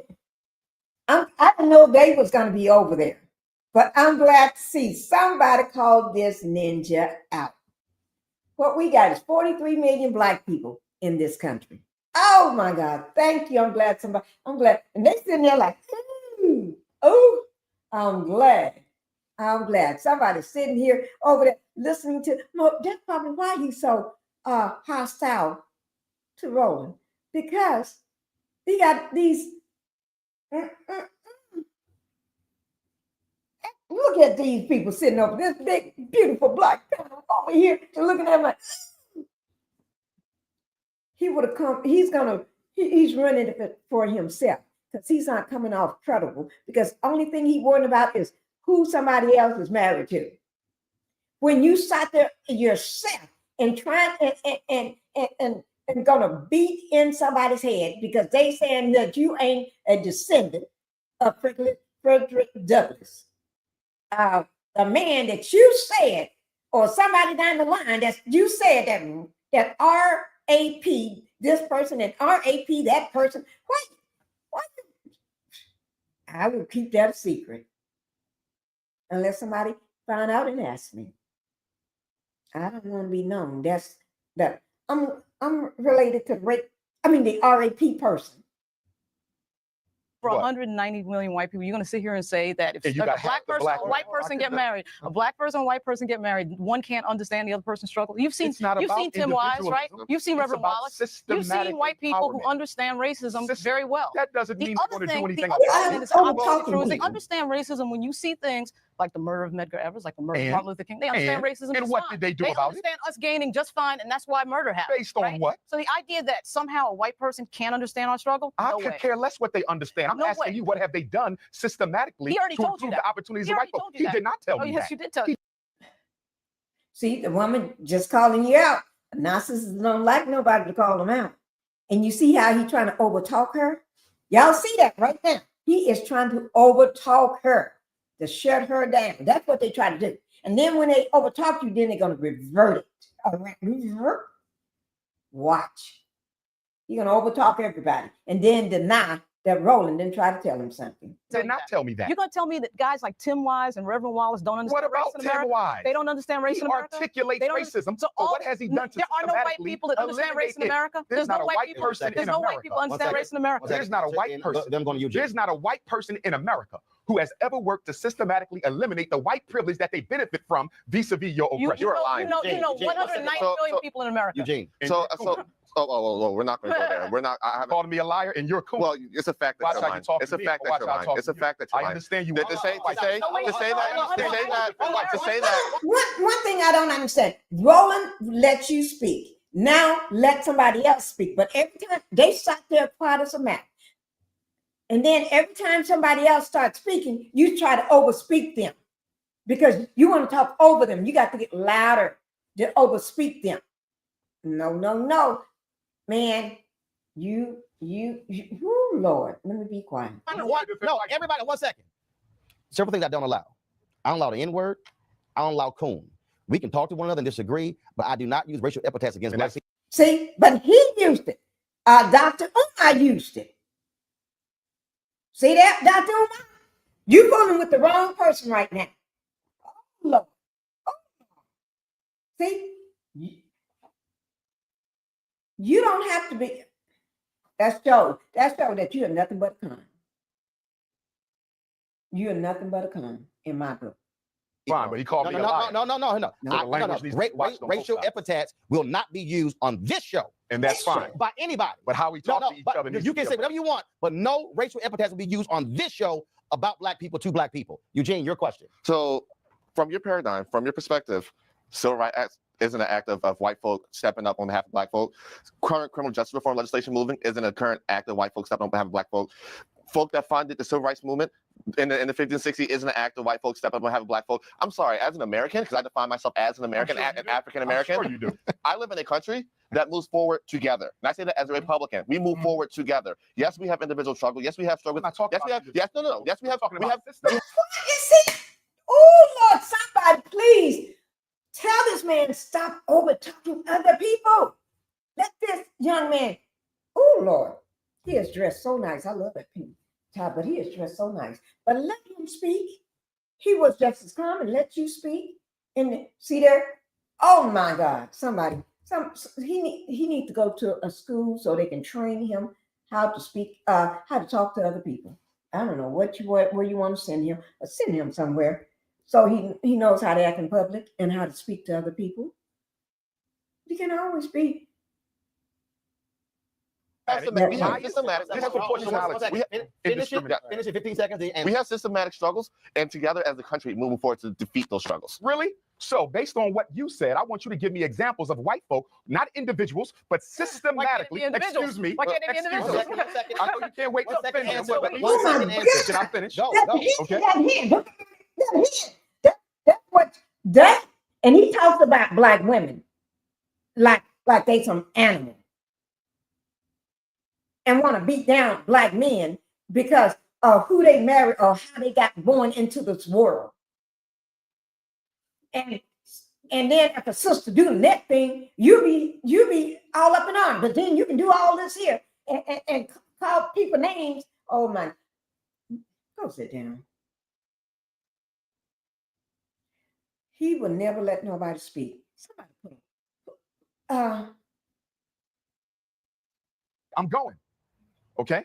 You cannot name anything systematically done ever in this country by white people to equal the playing field for black folks. The Civil Rights Act, Congress literally sits behind us. The Civil Rights Act, the Voting Rights Act, both of them. Are you aware? Both of them. White people are proud of you, son. Scott Bolden, quick. I think the terminology and the narrative being used is a little misleading, not from you, but from this dialogue right here. Okay.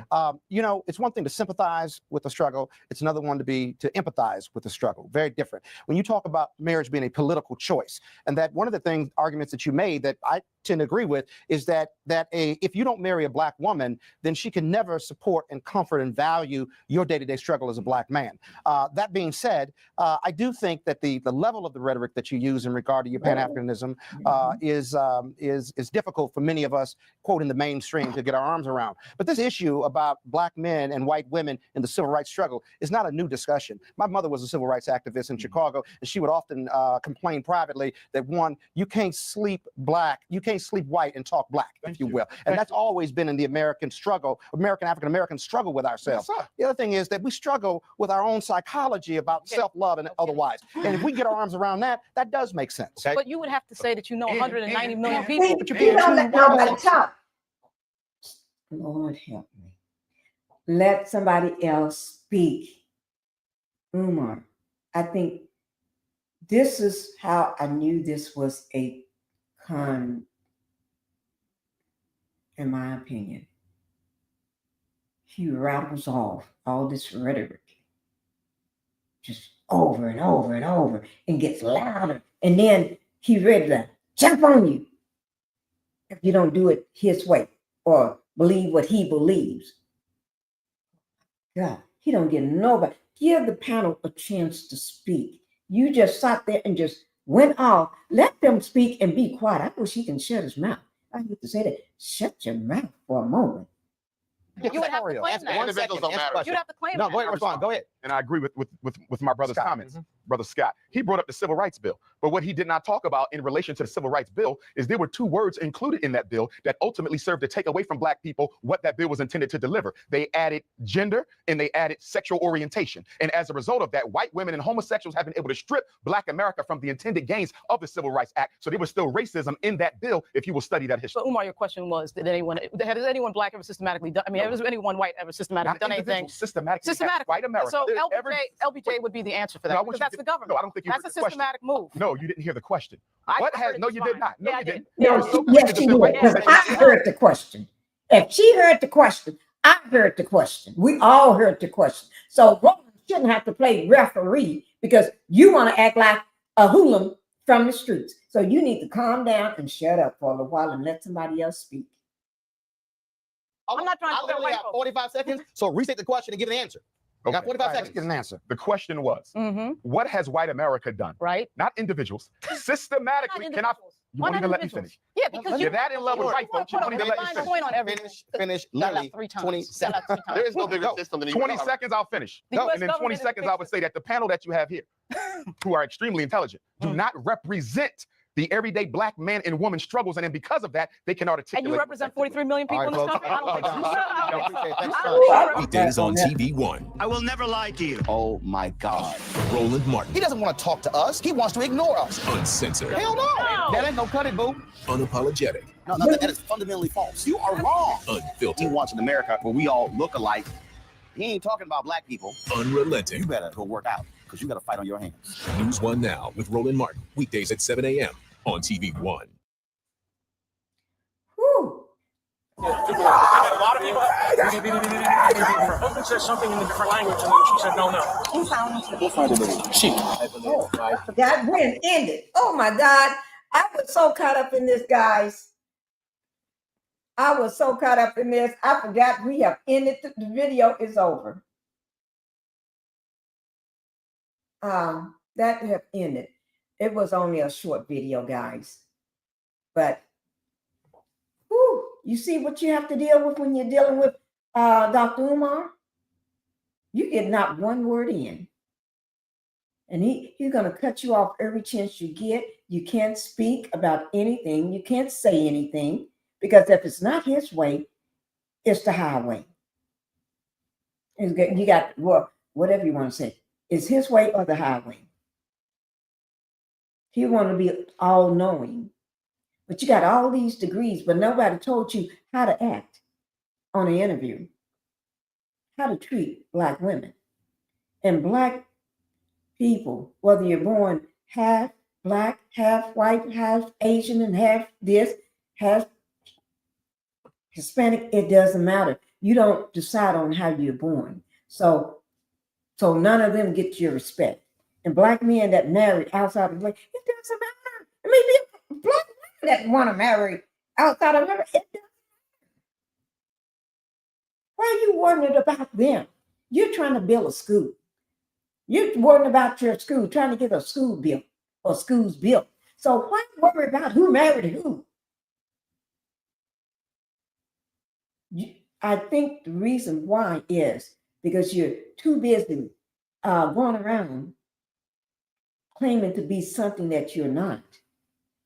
Too busy going around trying to con people out of money, in my opinion. Too busy doing all this chaos and yelling and screaming. You're doing just like the orange man is doing. Look over here, because I'm trying to con your money. Look over here because I need your money. Look over here because I need to take this money from you. So if you're looking this way, you won't pay attention to what I'm doing.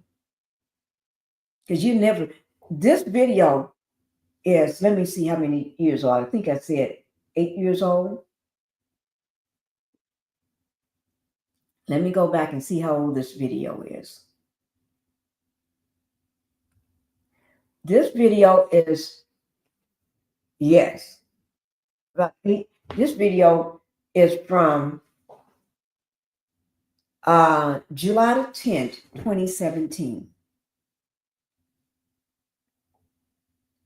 And you still trying to build a school. Matter of fact, you're not now. Because you just got foreclosed on. Okay? And you come bringing up some cockamamie story that fraud from your account. And then you claim some woman did. That woman didn't do it. You should respect that woman. She's a Black woman. After you got through having relations with her. And she was taking care of your mama. That's bedridden. Trying to help you out, picking you up, a man at the airport, flying in, which is you, Dr. Umar, or whatever you want to call yourself. Here, you asking a Black woman with 2 boys to drive 2 hours or more to come pick you up at the airport, to take you to your hotel. What about a Black man like you, Dr. Umar? Why don't you get a rent-a-car? Why don't you get a Uber or Lyft or somebody to come and get you? Don't you have money for that? Don't people send you enough money? Oh, you get over 1 million what? Subscribers or views or whatever you said you got? Over 6 million or something. And then you talk about the smaller people on YouTube and bloggers and screamers. So, but you got all this. Why don't you do something with it? You get all this money from all these people that you're begging, but then you want to condemn everybody else. He does not have common sense. He got no common sense, sweetie. This man is nothing but a con. Okay? Okay, guys. I guess that was the video.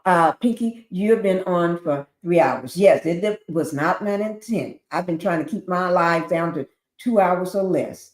I had Black TITANIC that came up for a little while. But this is one of the videos I wanted to show anyway. But we was running out of time. So I just stayed to show this video. Guys, make sure y'all hit that like button and subscribe to the channel so I can bring you more great content. We're going to go ahead and roll on out of here. And thank you all for being here. We're going to do our rolling out of here. Thank you, guys. Bye-bye. I'm tired of shit, and the coffee ain't hit yet. Damn, ain't that great.